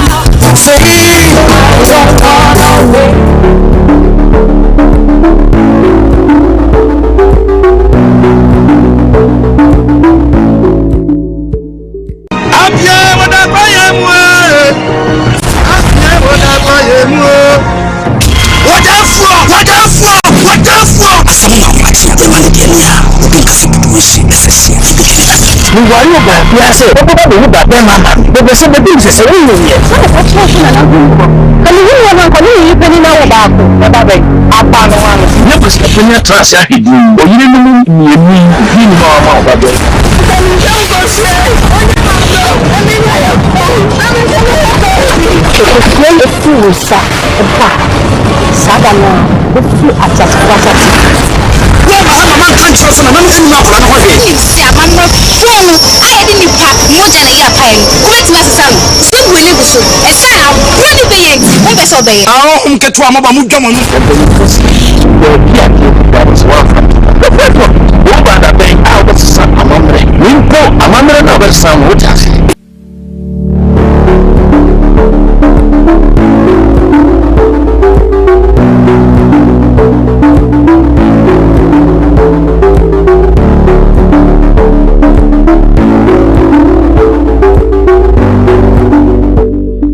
This is how we do M-I-M-I Devilish, aka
music lovers, we are the Clocksack Group. So get ready for an unforgettable music experience.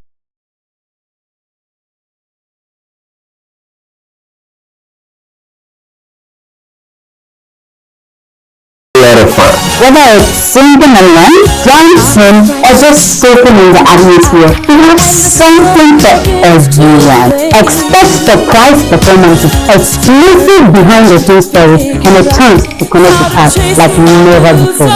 Don't miss out. So tell a friend to tell a friend. And join us for Happy Hour. Get ready to rock with us. Happy Hour with the Clocksack Band.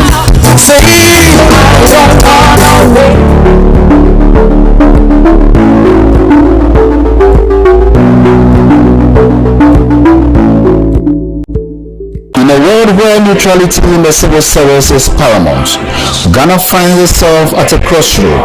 Clocksack says that a certain action should be taken, but government has to act on the basis of the law. So we inquired as to what the premise for that demand is. They say if you wish to broadcast or otherwise manifest your political allegiance or run political office, step away from the services.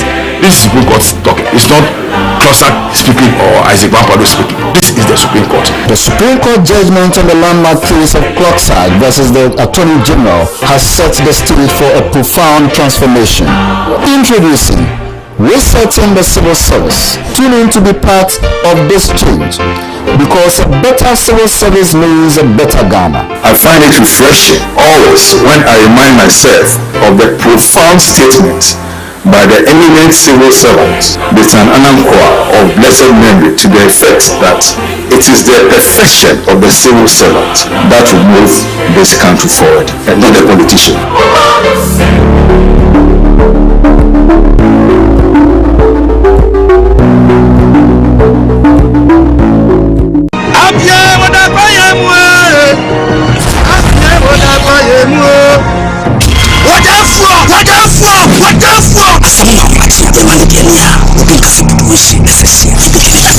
Wari ọba bí a ṣe ọkọ bá lòun gbàgbé màmá gbogbo ṣe bẹbí ìṣẹ̀ṣẹ̀ wọ́n yìí yẹ. Sọ́dọ̀ kọ́ tí wọ́n ṣe nàná gbọ́n gbọ́. Kàlí wíwọ náà kọ́ ní ìyí pé nínú àwọn báàkù lọ́ba bẹ̀ apanu wa lọ. Ní bó ṣe fún ní àtúnṣe àhìdí òyìnbó nínú mìíràn bí nínú ọmọ ọba bẹ. Ìkànnì ìjẹun kò ṣe é, ó ní màá lọ, ẹni ní ayẹ fún, ẹni ní ayẹ fún. Òkùnkùn lè fi ìwòsàn ẹ̀bà sábà náà ó fi àjàkúrájà sí. Wọ́n máa ń máa ń kàn sọ́sọ́ náà nínú àkùrá náà wọ́n yẹ. Ní ìsì àmàmọ́ fóònù ayẹ̀dí nípa mọ́jà náà yà pa ẹni. Wọ́n bẹ̀ tí wọ́n sísá nù. Sọ́ọ̀bù ilé ìbùsùn ẹ̀sán àbúrò ní bẹ́yẹ̀ ntì wọ́n bẹ̀ sọ bẹ́yẹ̀. Àwọn ohun kẹtù àmọ́ bá mú jọmọ nù.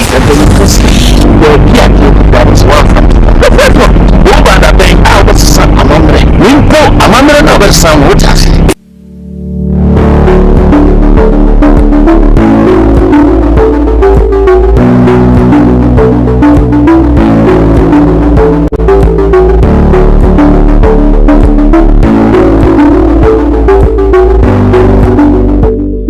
This is how we do. M-I-M-I, Divalous, aka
Hi music lovers, we are the Clocksack Group. So get ready for an unforgettable music experience on our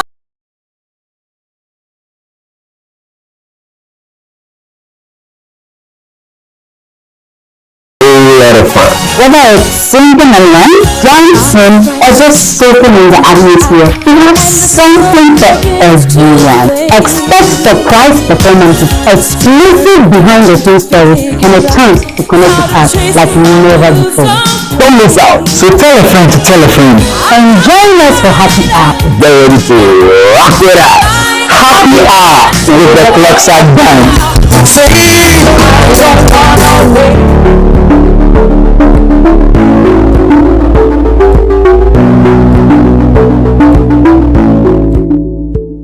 In a world where neutrality in the civil service is paramount, Ghana finds itself at a crossroad.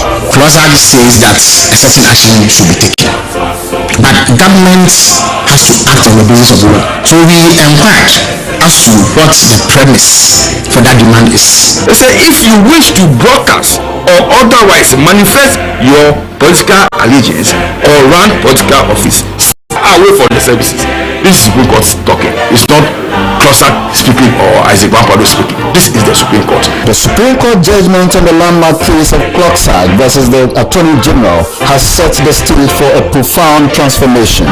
Introducing Resetting the Civil Service. Tune in to be part of this change, because a better civil service means a better Ghana. I find it refreshing always when I remind myself of the profound statement by the eminent civil servant, Mr. Anankwa of blessed memory, to the effect that it is the perfection of the civil servant that will move this country forward, and not the politician.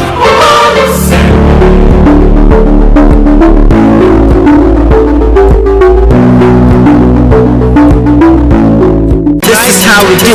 M-I-M-I, Divalish, aka, you know the name?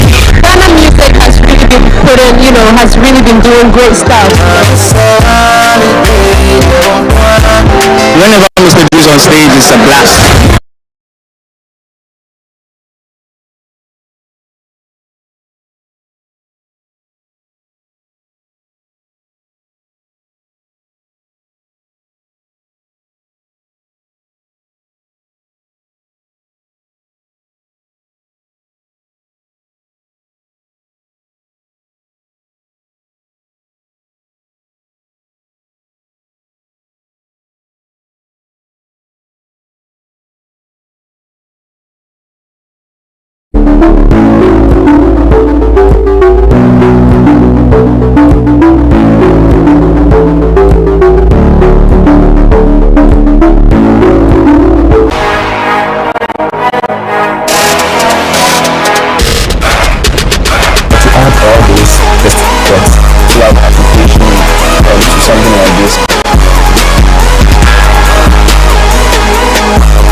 That's crazy. You're gonna be able to go level. Yeah.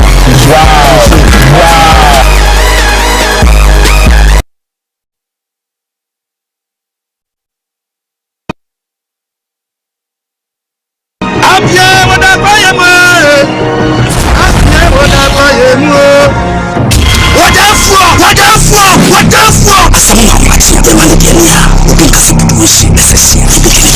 Why you got yes? What about the wood that them man? But the same thing is the same way. What question and can you hear one? Can you even know about what are they? Apano one. You must have been a trans ya hidi. Or you didn't know you know about that.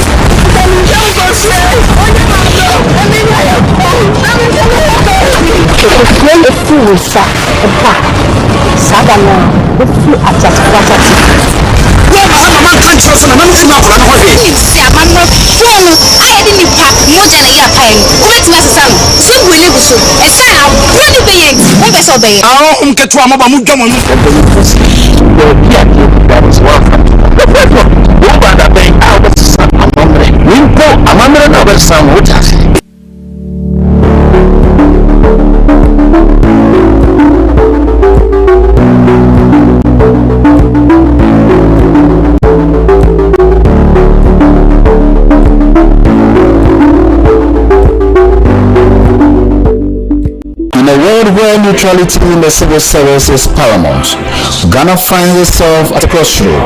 CLOSAG says that a certain action should be taken, but government has to act on the basis of the law. So we enquire as to what the premise for that demand is. They say if you wish to broadcast or otherwise manifest your political allegiance or run political office, step away from the. This is Supreme Court talking. It's not CLOSAG speaking or Isaac Bapado speaking. This is the Supreme Court. The Supreme Court judgment on the landmark case of CLOSAG versus the Attorney General has set the stage for a profound transformation. Introducing Resetting the Civil Service. Tune in to be part of this change, because a better civil service means a better Ghana. I find it refreshing always when I remind myself of the profound statement by the eminent civil servant, Lieutenant Anankwa of blessed memory, to the effect that it is the perfection of the civil servant that will move this country forward, and not the politician.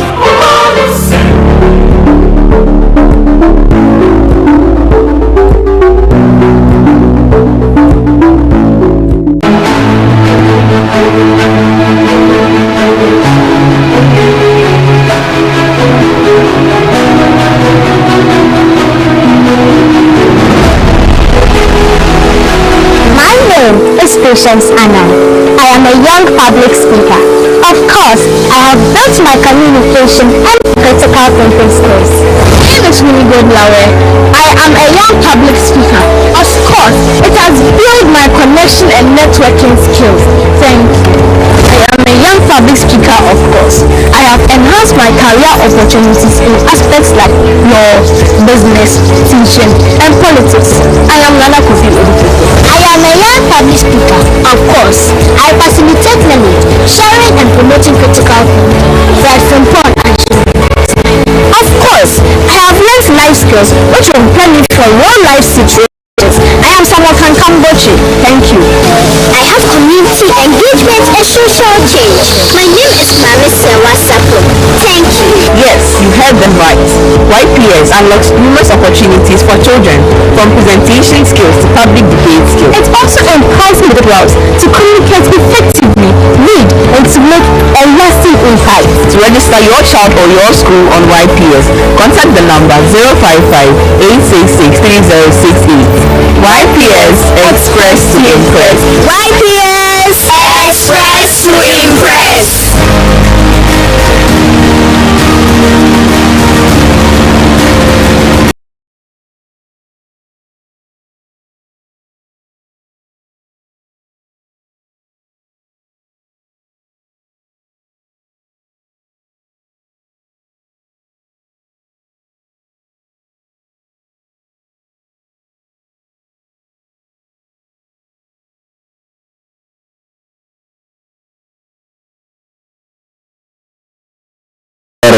Whether it's singing along, dancing, or just soaking in the atmosphere, we have something for everyone. Expect surprise performances, exclusive behind-the-scenes stories, and a chance to connect with us like never before.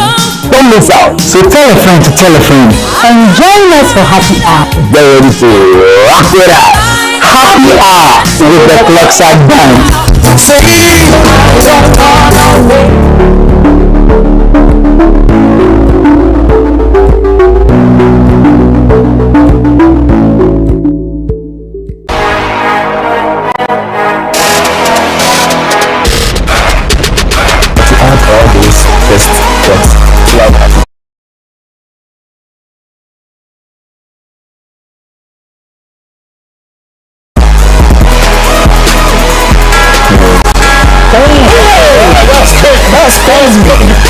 quick. Yeah. Wow.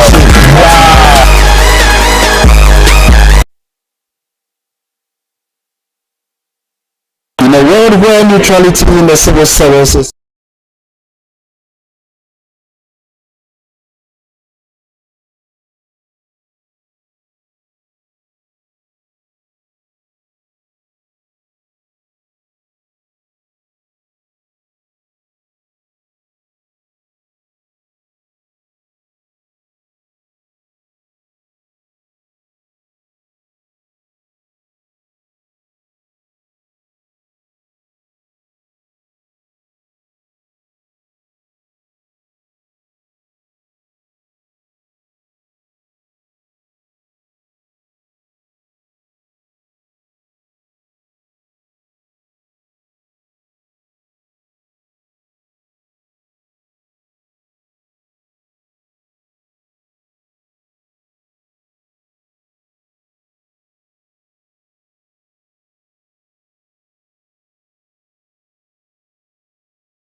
Even if that will be done, you will see that next year we will still have these problems. Let's wake up. And this is from Pat Odum in Achimota. Thanks for the discussion. Yes, thank you too for your comments. So let us celebrate our birthday celebrants for this week. I heard today was your birthday.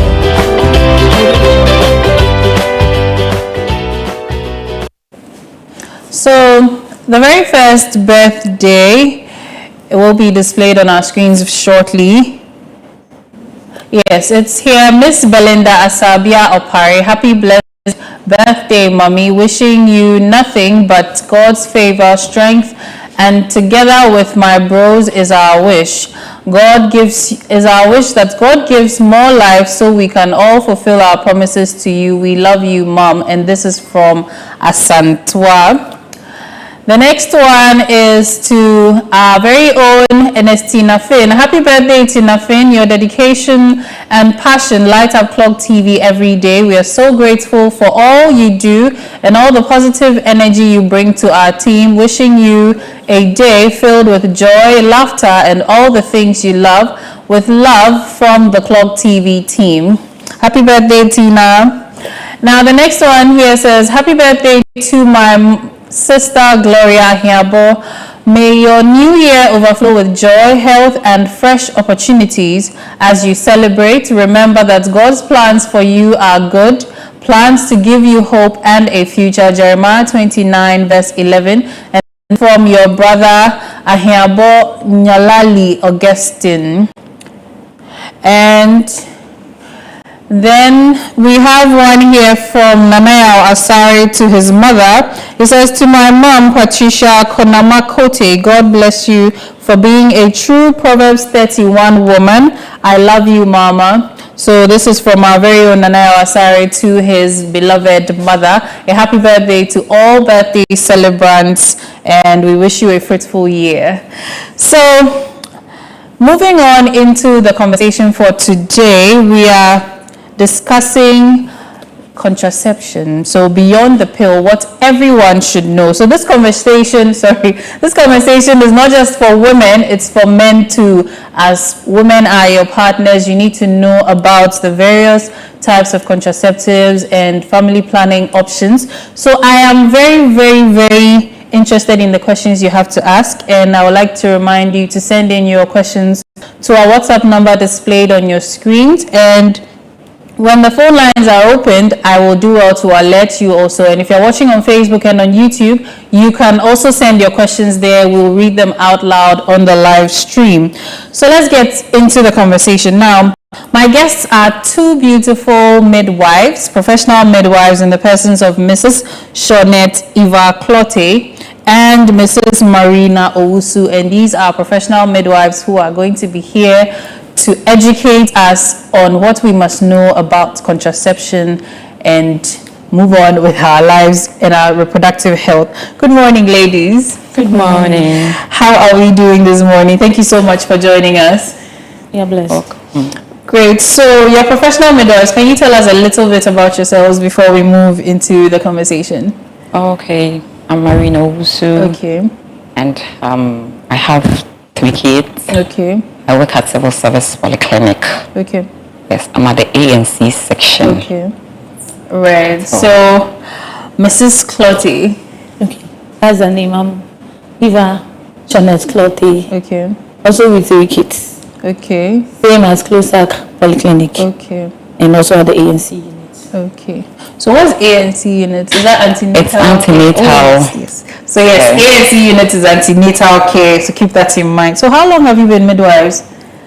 For the past 5 years. Wow. Okay. For the past 5 years, you've been midwife. Mine is 4. 4. Okay. Okay. Wow. Then let's get into the conversation about contraception. We hear about contraceptions all the time. What are contraceptives, or what is contraception? So contraceptives are drugs or medications that helps to prevent pregnancy, to how to space in birth, and also medically for women. Okay. Yeah. So for women, in what sense? Is it to boost our energy or something? As in...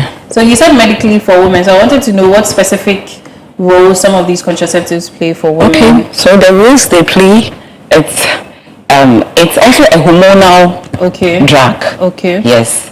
So in other sense, it beautifies the women. Okay. And also spacing the birth of children they want to have. Okay. Yeah. So are there any categories for birth control options?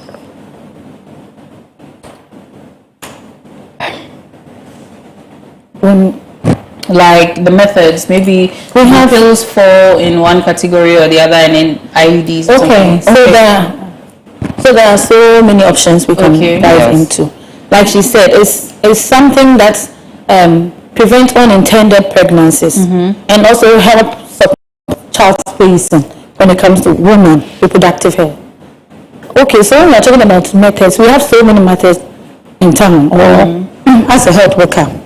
We have that which is the barrier methods. Okay. So with the barrier methods, that is you can go in for the condoms. Okay. And with that, it helps to prevent the sperm from a man getting into the woman or meeting the woman's egg. Yeah. We have another called the IUD. We have the IUDs, we have that which is hormonal and the non-hormonal. In that, the non-hormonal aspect is the copper used. Okay. So that one is just plastic rod and we place into a uterus of a woman. Okay. That she has to lie down, and it needs an healthcare provider to do that. Okay, with that too, it things naturally when you are menstruating or when you are having your menstruation. The idea is that to prepare a bed in the uterus. It thickens the bed, like our hormones, our natural hormones prepares a bed for a lay egg and then a fertilized ovum, to be precise. So if this bed is not laid well, that is the hormone, the artificial hormones we introduce into the system. It's going to cause the thinning of the uterus or the endometrium precisely. Okay. In that, the IUD you have placed there is going to hinder any form of ovulation or going to hinder persistently the ovum from laying it inside it. So that's the use of the copper. Okay. Precisely IUDs. Okay. We have another method called the permanent. Okay, before that, you've mentioned that the IUD, there's the hormonal and non-hormonal. What's the difference? The hormonal, it means that is it infused with hormones or something? Yes. Okay. The makeup is hormone. Okay. Okay, so it's going there to work as hormone, introducing another synthetic hormone into the body. Okay. But the otherwise, that is the copper, it is non-hormonal. Okay. So what someone may take with hormones, having a side effect with hormone, can go into the other option. That is the non-hormonal. So does it mean that copper has certain qualities that prevent pregnancy or implantation? Yes, the copper itself, when it's injected into the uterus, it prevents the fertilized ovum from implanting into the uterus. Okay. Yes, that's what the copper does. Okay. So is it not harmful, considering nowadays we are hearing that there's metal in our water and things? Is it not harmful to the body? No, it doesn't cause Okay. harmful. Okay. So what about the IUD that's placed in the arm? Where does that one lie, or where does it fall? It's jadel. And it's also hormonal. Okay. So it's also a hormonal IUD? Yes. Okay. So it's getting interesting here. Please do send in your questions and let's ask, especially the men, learn something. Call a friend, text a friend, come and learn something about contraceptives and prevent unwanted pregnancies and of course STIs as well. So you were talking about the methods. The next method you were about to mention one if I catch you. Oh, okay. So that we have the hormonal methods. Yeah. We have the pills being on the hormonal method. Okay. We have that of injection, the implants, and all that. Okay. These are all hormonal, and their work, like we said, to prevent the egg from fusing and all that. But we have another method called the permanent method. Okay. With that, it is all about vasectomy for a man done, and then tubal ligation for a woman. In that, the fallopian tube of a woman will be cut. The other end is like something like this. Yeah. So the furthest, I use that word, will be cut and tied, so that there wouldn't be any transfer or moving up of an egg into it. Wouldn't even move, and there wouldn't be a sperm climbing to even meet the egg. Okay. In that it is permanent. Should the person would have it that I wouldn't want to have any more kids. That can be done. Okay. And the man too can go in if the woman do not want. The man can stand in and have his own as vasectomy. Okay, so I've been hearing these days that vasectomies can be reversed. Is that true? If we are giving 100 out of 100 men, then I wouldn't say even there would be 1% out of it. Oh, so okay. it is really true. I can say it's false. It's false. So for the sake of men, let's talk about the vasectomies, because they seem to have this fear that it is painful and, you know, the quality of their performance or ejaculations and things like that will be affected. So today we want to debunk that. So let's talk a little bit about vasectomies. How does it work? What does it mean? Does that mean that when they are engaged in sexual intercourse, they're not going to produce anything anymore? Or how does it work? What does that mean for them? So with the vasectomy, it's just the vas difference. Okay. That is where the sperm travels to and gets into the vagina. So the vas difference is interrupted. Okay. Yes, it's cut off so that the sperm doesn't go right from there into the vagina. Apart from that, the ejaculation, everything is permanent. Everything is perfect. Having sex and everything is perfect. It's just the sperm that we are preventing it from getting into. Okay. I think I remember in the SHS integrated science, they mentioned that before the sperm even comes through the male reproductive organ, it goes through a lot of passageways and more fluids and things are added to it to make it semen. So is it that we are cutting off that contact with all the other fluids that help to make it the potent semen it is? With wherever the sperm passes to get to the penis for it to come out, it all comes into one space. That is the vas difference. It is produced. All those sperms and everything is produced. Exactly. The nutrients, everything is produced. It gets into the vas difference before it gets to the tip of the penis. Before it comes out. So it's just the vas difference that we interrupt it for it to come out. Right, to get it into the. Okay. So does that mean that when a man engages in sexual intercourse and he ejaculates, nothing will come out? It comes out. Okay. But because of the I don't know how to put it, but as it is interrupted, the sperm itself doesn't. So other fluids will come out. But the sperm itself to produce. Doesn't. So does that also mean that does that mean anything for their ejaculation? As in, maybe the sensation they had before they had the vasectomy would be different from when from after. Is there any difference in? There's no difference. Okay. Yes, there's no difference. So with the surgery for vasectomy, is it an open surgery like the way cesarean section is, like they cut your abdomen and cut things? It's not like that. Okay. So how is it like? Because these men need to know they're impregnating people now. We call it minor surgery. Okay, it's a minor surgery. It's something that can be done to the man at a quiet place at a small space. Okay. It doesn't require so much time. It's just a little thing that is done and then off you can go. Okay. So let's talk about healing.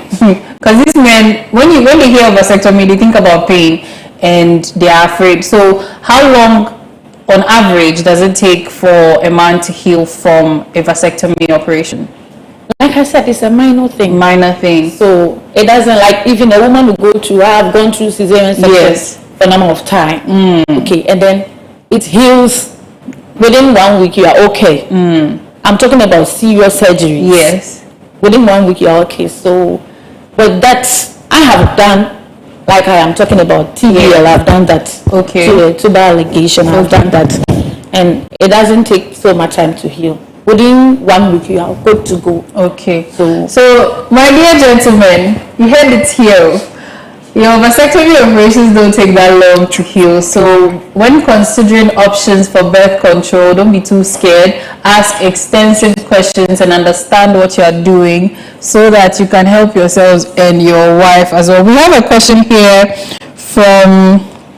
Okay, we'll get into this very soon. So back to we've talked about vasectomy. I hope we've understood what vasectomy is about. Now, the tubal ligation. Does that mean that when your tubes are tied, you don't ovulate? And what will happen to the ovaries? Because every month, something is released, the egg is released into the fallopian tubes, into the uterus. Now that the contact has been taken off, what happens? Okay. So in my experience, like I said, I have done that. I do feel ovulation. Okay. I can't remember, there was a time I was feeling not that good, so I went in for a scan done, like abdominal pelvic USG, to make it precisely for people to understand.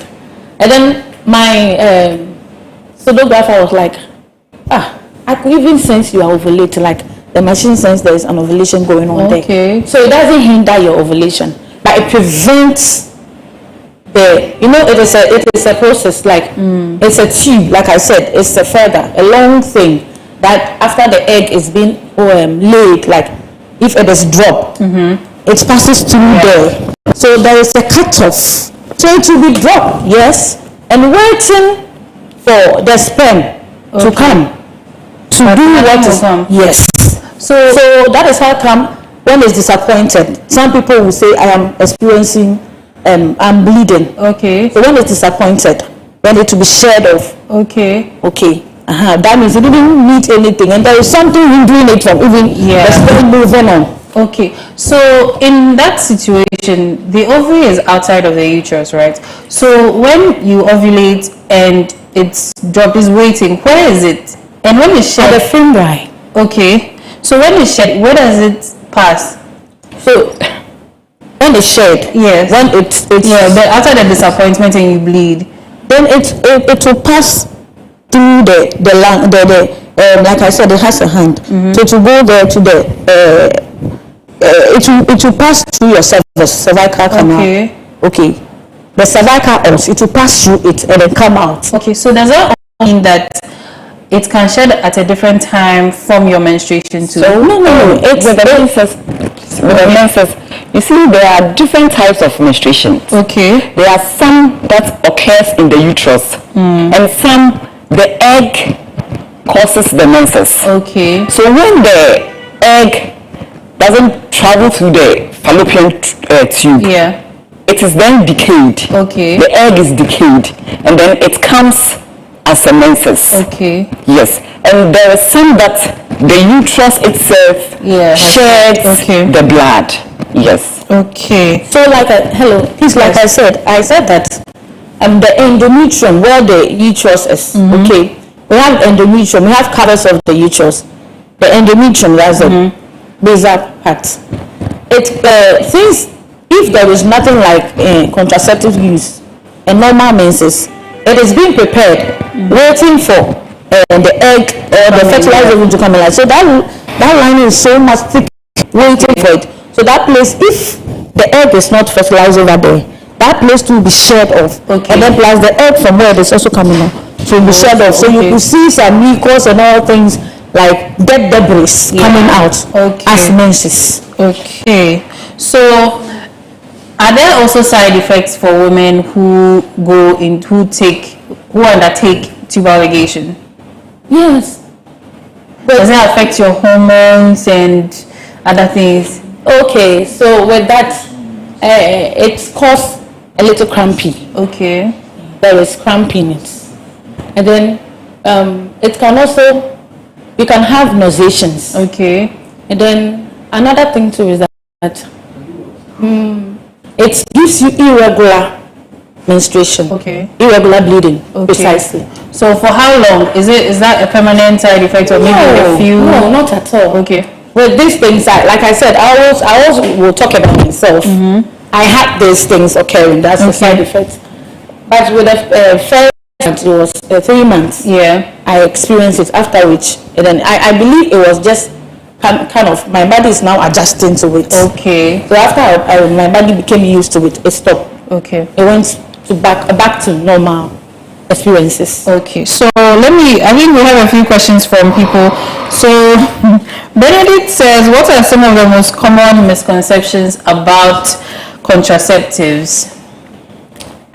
Okay, so some of the misconceptions are it causes bloatness. Yeah. There is headaches. Okay. It brings palpitations and nauseation. Yes. And with the IUD, some of the men are always saying irritates with the strings in the vagina irritates. Yes. And there's also discharges from the vagina. Yes. Okay.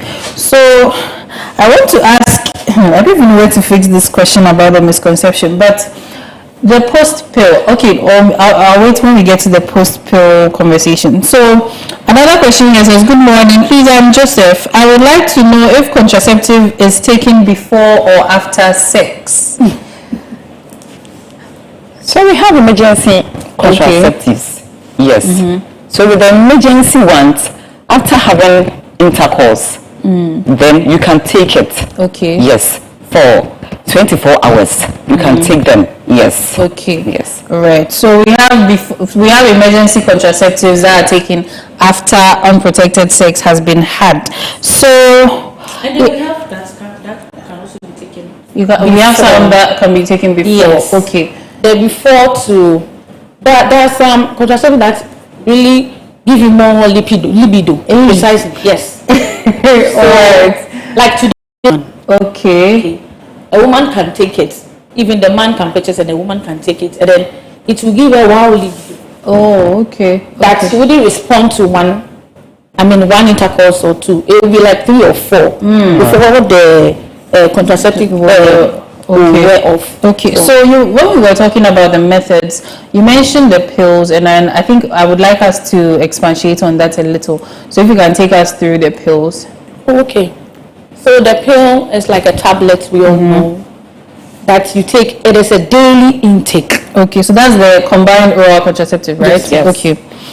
So it's a daily intake. You have to take it all the day. If it is about 6 o'clock, you take it in the morning, then it should be a constant thing. So every day at 6 a.m. Exactly. Should you forget, in the morning you forgot to take it or you forget to take it, anytime in the day you remember, immediately you take it. That is how it is. And then with that too, it also hormonal. Okay. So hormonal. That is, it works. If I say hormonal, it's made up of estrogen and then progesterone. Yeah. That is going to the body. And it's like I said earlier on, artificial taking of those stuffs. And we are saying it's very beneficial. So it has so many benefits. That is, somehow with acne and then headache, it prevents those stuff. Okay. And then it's highly effective if you should use it accurately. If you are able to calculate your timing very well, it is very, very effective. And then it's also good that it regulates women, especially their menses. Yes. Okay. And then sometimes we have it that it also lowers some risk factor when it comes to cancer. Okay. But it also have a side effect, like we said. It's good, but then there's a side effect. And these things, if you want to purchase it, and these things, if you want to know more about or you want to go into it, you have to have a healthcare provider lecture you or counsel you more on that because of the side effects. So it can come with nauseation, it can come with you bloating, it can come with you having irregular menses, like I said earlier on. And then sometimes too, it is that type that is easy to access, easy to get. It is always in the market. So that is one of the benefits I can talk about. So this contraceptive, I think I've seen some So it's about 28 pills, right? If you can explain to us what these mean. Okay. So we have the progesterone and the estrogen. Okay. So, I think, do we have an image, if we can display?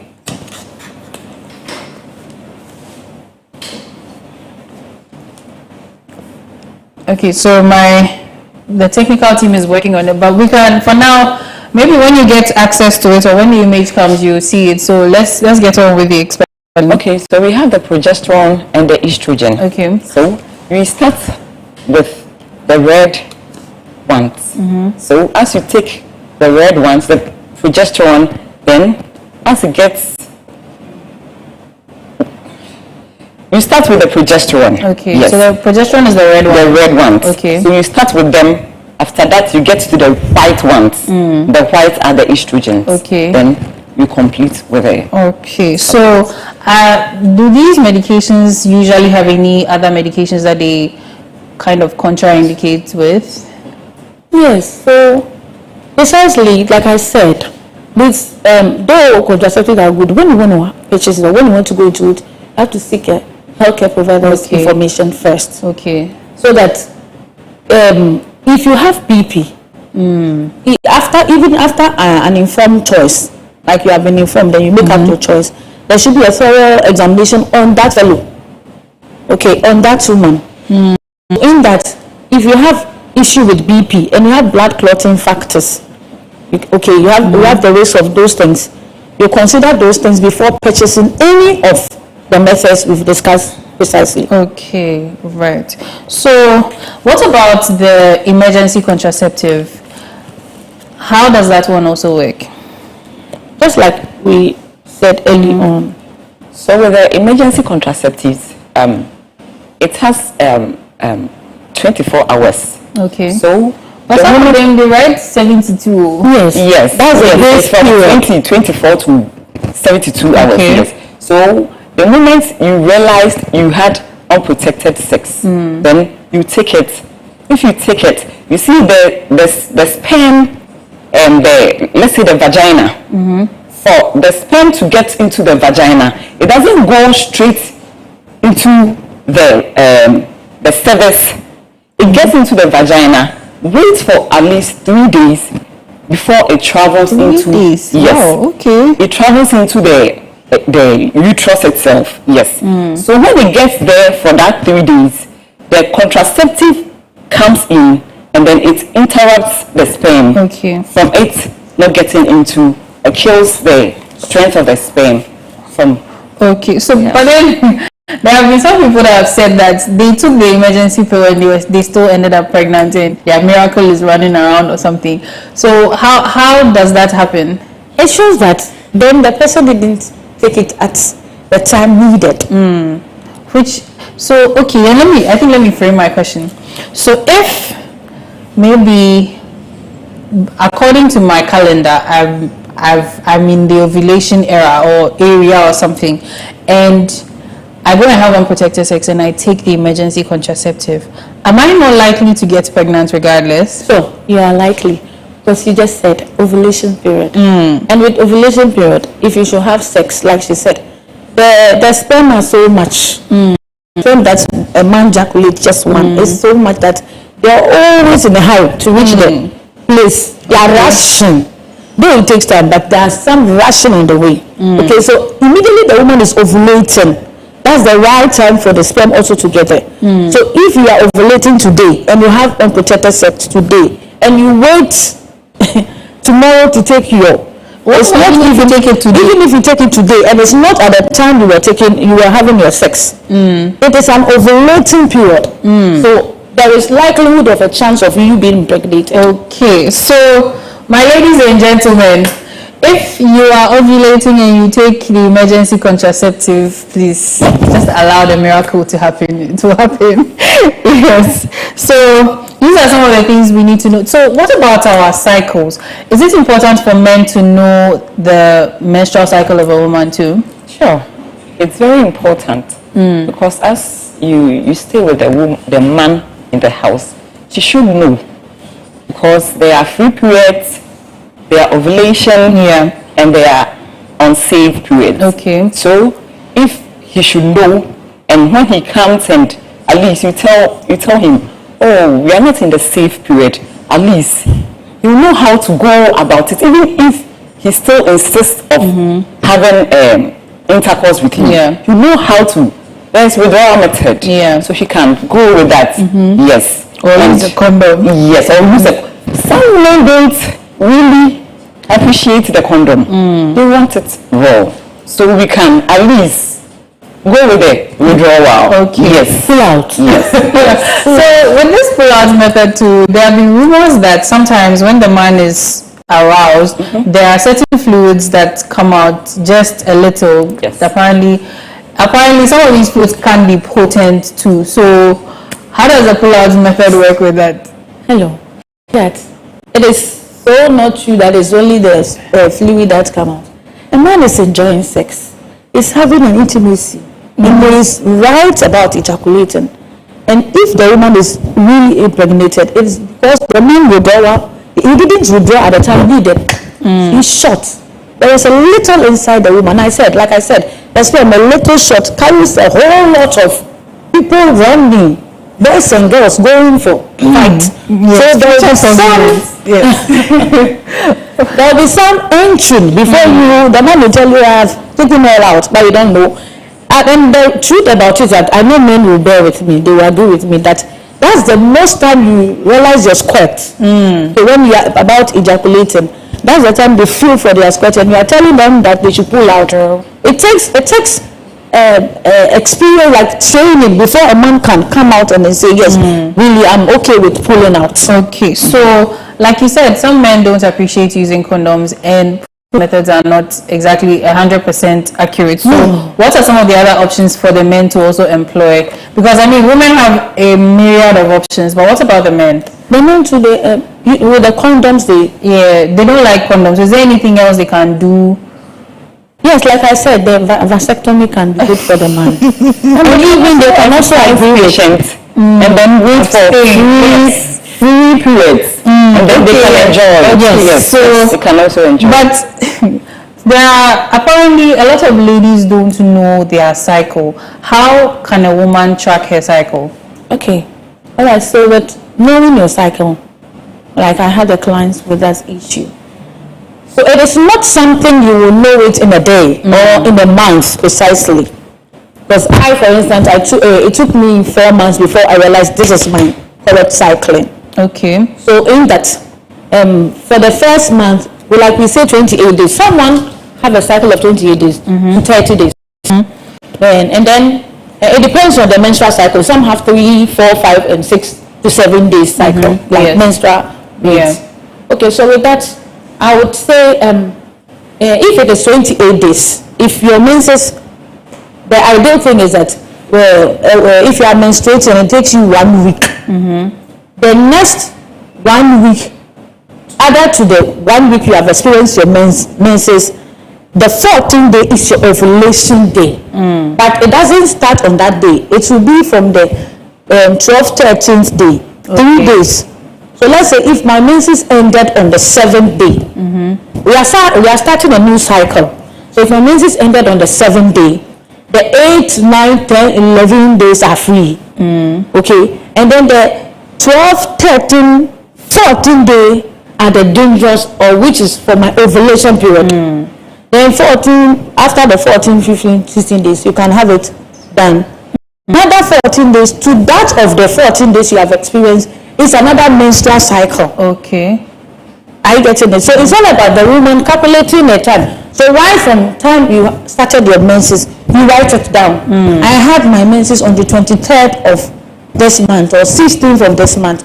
So up to that time you are tracking it. If it is 4 days, you know when your menses end. When you're on the 7th day, then you add the 7 to the 16 you are talking about. Okay, then another 7 day. 7 day added to your 7th day of experiencing your menstrual. Then it will be 14 days. So on the 14th day, that's your ovulation. And it comes with things that you realize, okay, indeed I'm ovulating. You could see that there is, this mucus, cervical mucus, this thickened whitish thing in your panty, and then you can see that your temperature, your body temperature is changed. It's like a bit of high, or you can go closer to your friend and say, hey, you look kind of warm that way. And then if you have that calendar method tracking too, like I said, you can notify it there. So after your ovulation, then another 14 days added to it, you could see that you menstruate again. So you know that indeed my cycle is only 28 days. If you should count from the time you started to the time you're having the menses again. And I'm just telling you the things that come out, come in between those time you started and the time it comes back again. So you monitor this period for sometime like 3 to 4 months before you know that, so this is really my cycle. So is it likely that you can have a 28-day cycle this month, next month is 32 days or something? Something like that will happen when there is let's say hormonal imbalance, stress, climate change, environmental changes, and all those things. That is when you can have your menses. So Kofi here says, are free periods always free? Can there be a change in it some way, somehow, especially when we know our diets nowadays can affect our health? That's a good point. It is not always free. It is never always free. And that is why we are saying, if the person truly and really knows her cycle, if you really know your cycle, if you know when you are ovulating, then your free period are indeed free. But if you don't know, never try it. And even sometimes when I said how the sperm is collected into the vagina, it can be kept there during your free periods. You think you are free, but it's there. But it's there. So why are the sperms able to survive there? What are they doing there? Yes, it takes time. When it goes there, it takes time before it gets into there. Yes, the uterus. So as it is there and your free period is passed, to go and yes. Hey, abstinence is the best policy. Yes. Wow, this topic, I'm learning a lot today. I think when they started teaching us about STIs and all these things too, they mentioned spermicidal creams, and what is that something that's accessible here in Ghana, and how is it used? Do you rub it in there before you indulge in your activities, or? Yes. And well, that's how would you even go in for that, the creams? Because every cream into the woman's BJ gives a whole side effect, a whole lot of things. So, but then it's something they are using in town. And it's easy accessible too. Yes, it's so much in town. So, now let's talk about STIs. Do some of these contraceptives prevent STI or kind of make you immune to any sexually transmitted infections? Wow. So the only thing, the only jargon, the only thing that can prevent STI is the condom. Aside that, no other methods, be the barrier, the permanent, the natural, any other methods cannot, except the condom. So if you want to use other options, then unless you add the condom to it, because that's the only measure to prevent STI. So these men, they don't know much about hormonal imbalance in women. So let's talk a little bit about that. How do you know as a woman that you have hormonal imbalance, or how can a man tell that, okay, my woman seems to be dealing with her hormones not being balanced at all times? With that, first of all, you can notice it with you, the woman, as your menses becomes irregular. Yes, you can notice that the hormones are not functioning well, or you can also even go to the health facilities and then run some tests, and you will be able to identify that the hormones are not balancing well. And sometimes our mood swings even tells. Yes, sometimes you see your wife being moody, your lady behaving some ways. You are smiling with her, and the next period she's all somewhere else, and that are the signs you can notice that this woman is some kind of change. She has, okay. Yes. So what about any physical symptoms? Do we have maybe acne? Yes. So you see there's pimple in the face. You see that the breast becoming so hard. Yes, you see some abdominal pain. The woman will be complaining of abdominal pain. Sometimes there's discharge. Yes. Okay. So these are all symptoms of hormonal imbalance. But what about I think maybe we can talk a little bit about polycystic ovarian syndrome, since it is what is plaguing a lot of women these days, and fibroids, yes. Does that also contribute to the hormonal imbalance? Okay, before I dive into that, I would like the viewers to understand one thing, that when we talk about this hormone, the artificial hormone getting entered into a woman's system, now we have a natural hormone in the body already, and hey, here is the case, you are introducing another hormone which is artificial into the body, and there's a brain. So this hormone, when released into the system, is going to alter the brain for a while. That is the blood vessels that carries information. We have what is called, other than that, we have neurotransmitters. Should I be precise? There's serotonin. Okay.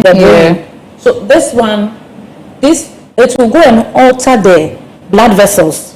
That is how come you could hear this people or this person or precisely a woman coming back to say, I'm having headache. It will cause that slight headaches.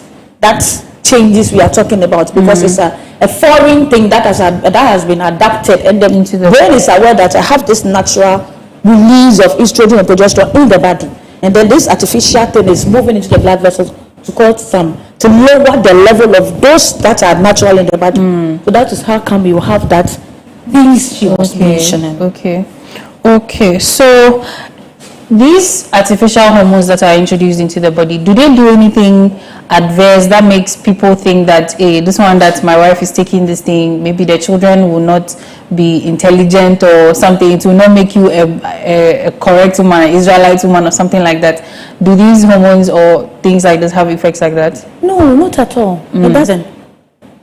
The idea that we are introducing synthetic into the body doesn't cause anything. The only thing that it carries with is that we mentioned the acne and all that, but it doesn't give you that extraordinary mungos we are thinking of. No, not at all. Okay, so autism, our time is almost up, so let me just ask from the counseling perspective as midwives, so what are some of the things you explore for a couple to help them pick their contraceptive options? Okay, so should there be any visit of a couple coming to me to see? First of all, I'll tell anyone that if you are interested in taking a contraceptive, you move to your healthcare providers, precisely a midwife, to educate you. There will be a counseling, thorough counseling, and then education on all options, the options available. Then after the person is informed, you make an informed choice out of the many you have listed. Then after the informed choice, hey, ideally you as a midwife, you support the couple with what they have, and then you run a thorough test on them. That is, you check if it is the woman who is being into it, then you check, like we said, her blood pressure, check her clotting factor, you check her pulse, respiration and BP and all that. And after which the medicine or the contraceptive she has taken, the method she has adapted, you educate her, although you have educated her on the type she chose also, you give her a thorough education and counseling on it. And then you remember always the side effect. So after all this said and done, should there be a persistent headache or a persistent bloating or anything like side effect, let the woman come and seek advice from the medical officer so that they can change her from that if it is not going well with her. Okay, so with autonomy, in a situation where a couple comes to you seeking family planning and the wife wants to opt for one particular type of contraception and the husband is saying no, how are you able to manage such an issue? So you you sit with them and then you discuss with them the types, the methods to use. And then they decide, both of them. You have to let them understand the advantage and the disadvantage of the methods so that they can decide and make the right decision. Because the man can't decide to take this whilst the woman wants this. So they have to sit and decide on it. Then you encourage them on it for them to choose. Right. So all too soon, our time is up. So I'd like to take your closing remarks, hopefully directed at the men, to learn more about this and support the women. Then we wrap up. I think we will need to do a part 2 because this conversation would have been much thorough. So yes, your closing remarks, please. Okay. So I'll say, men, whenever your woman is going in for any family planning methods, I would advise that you join so that you be educated together with the woman and counsel on all the methods available. If she goes alone and she comes and she's doing a choice that she prefers and you are not in, and then with the choosing of the choice too, it depends on the two of you. When there is good communication, when there is understanding, she can go through. So when you join her in her moving forward, that will be a blessing. In all this, we are looking at spacing out childbirth. Okay, thank you so much. And yours, please. Okay, so to the men, what I'll tell them is, we all want quality for our kids. Something quality for our kids. So spacing up the kids is very, very important.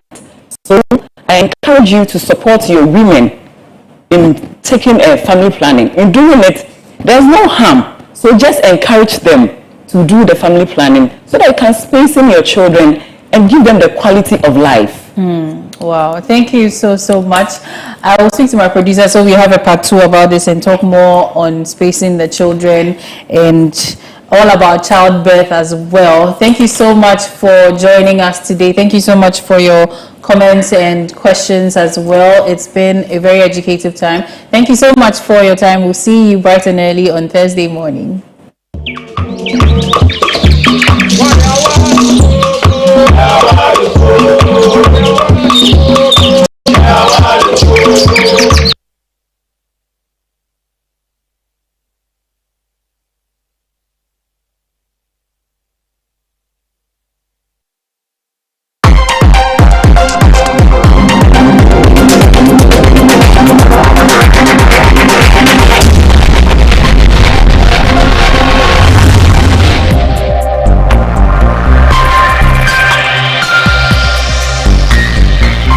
Clog TV, beyond the policy.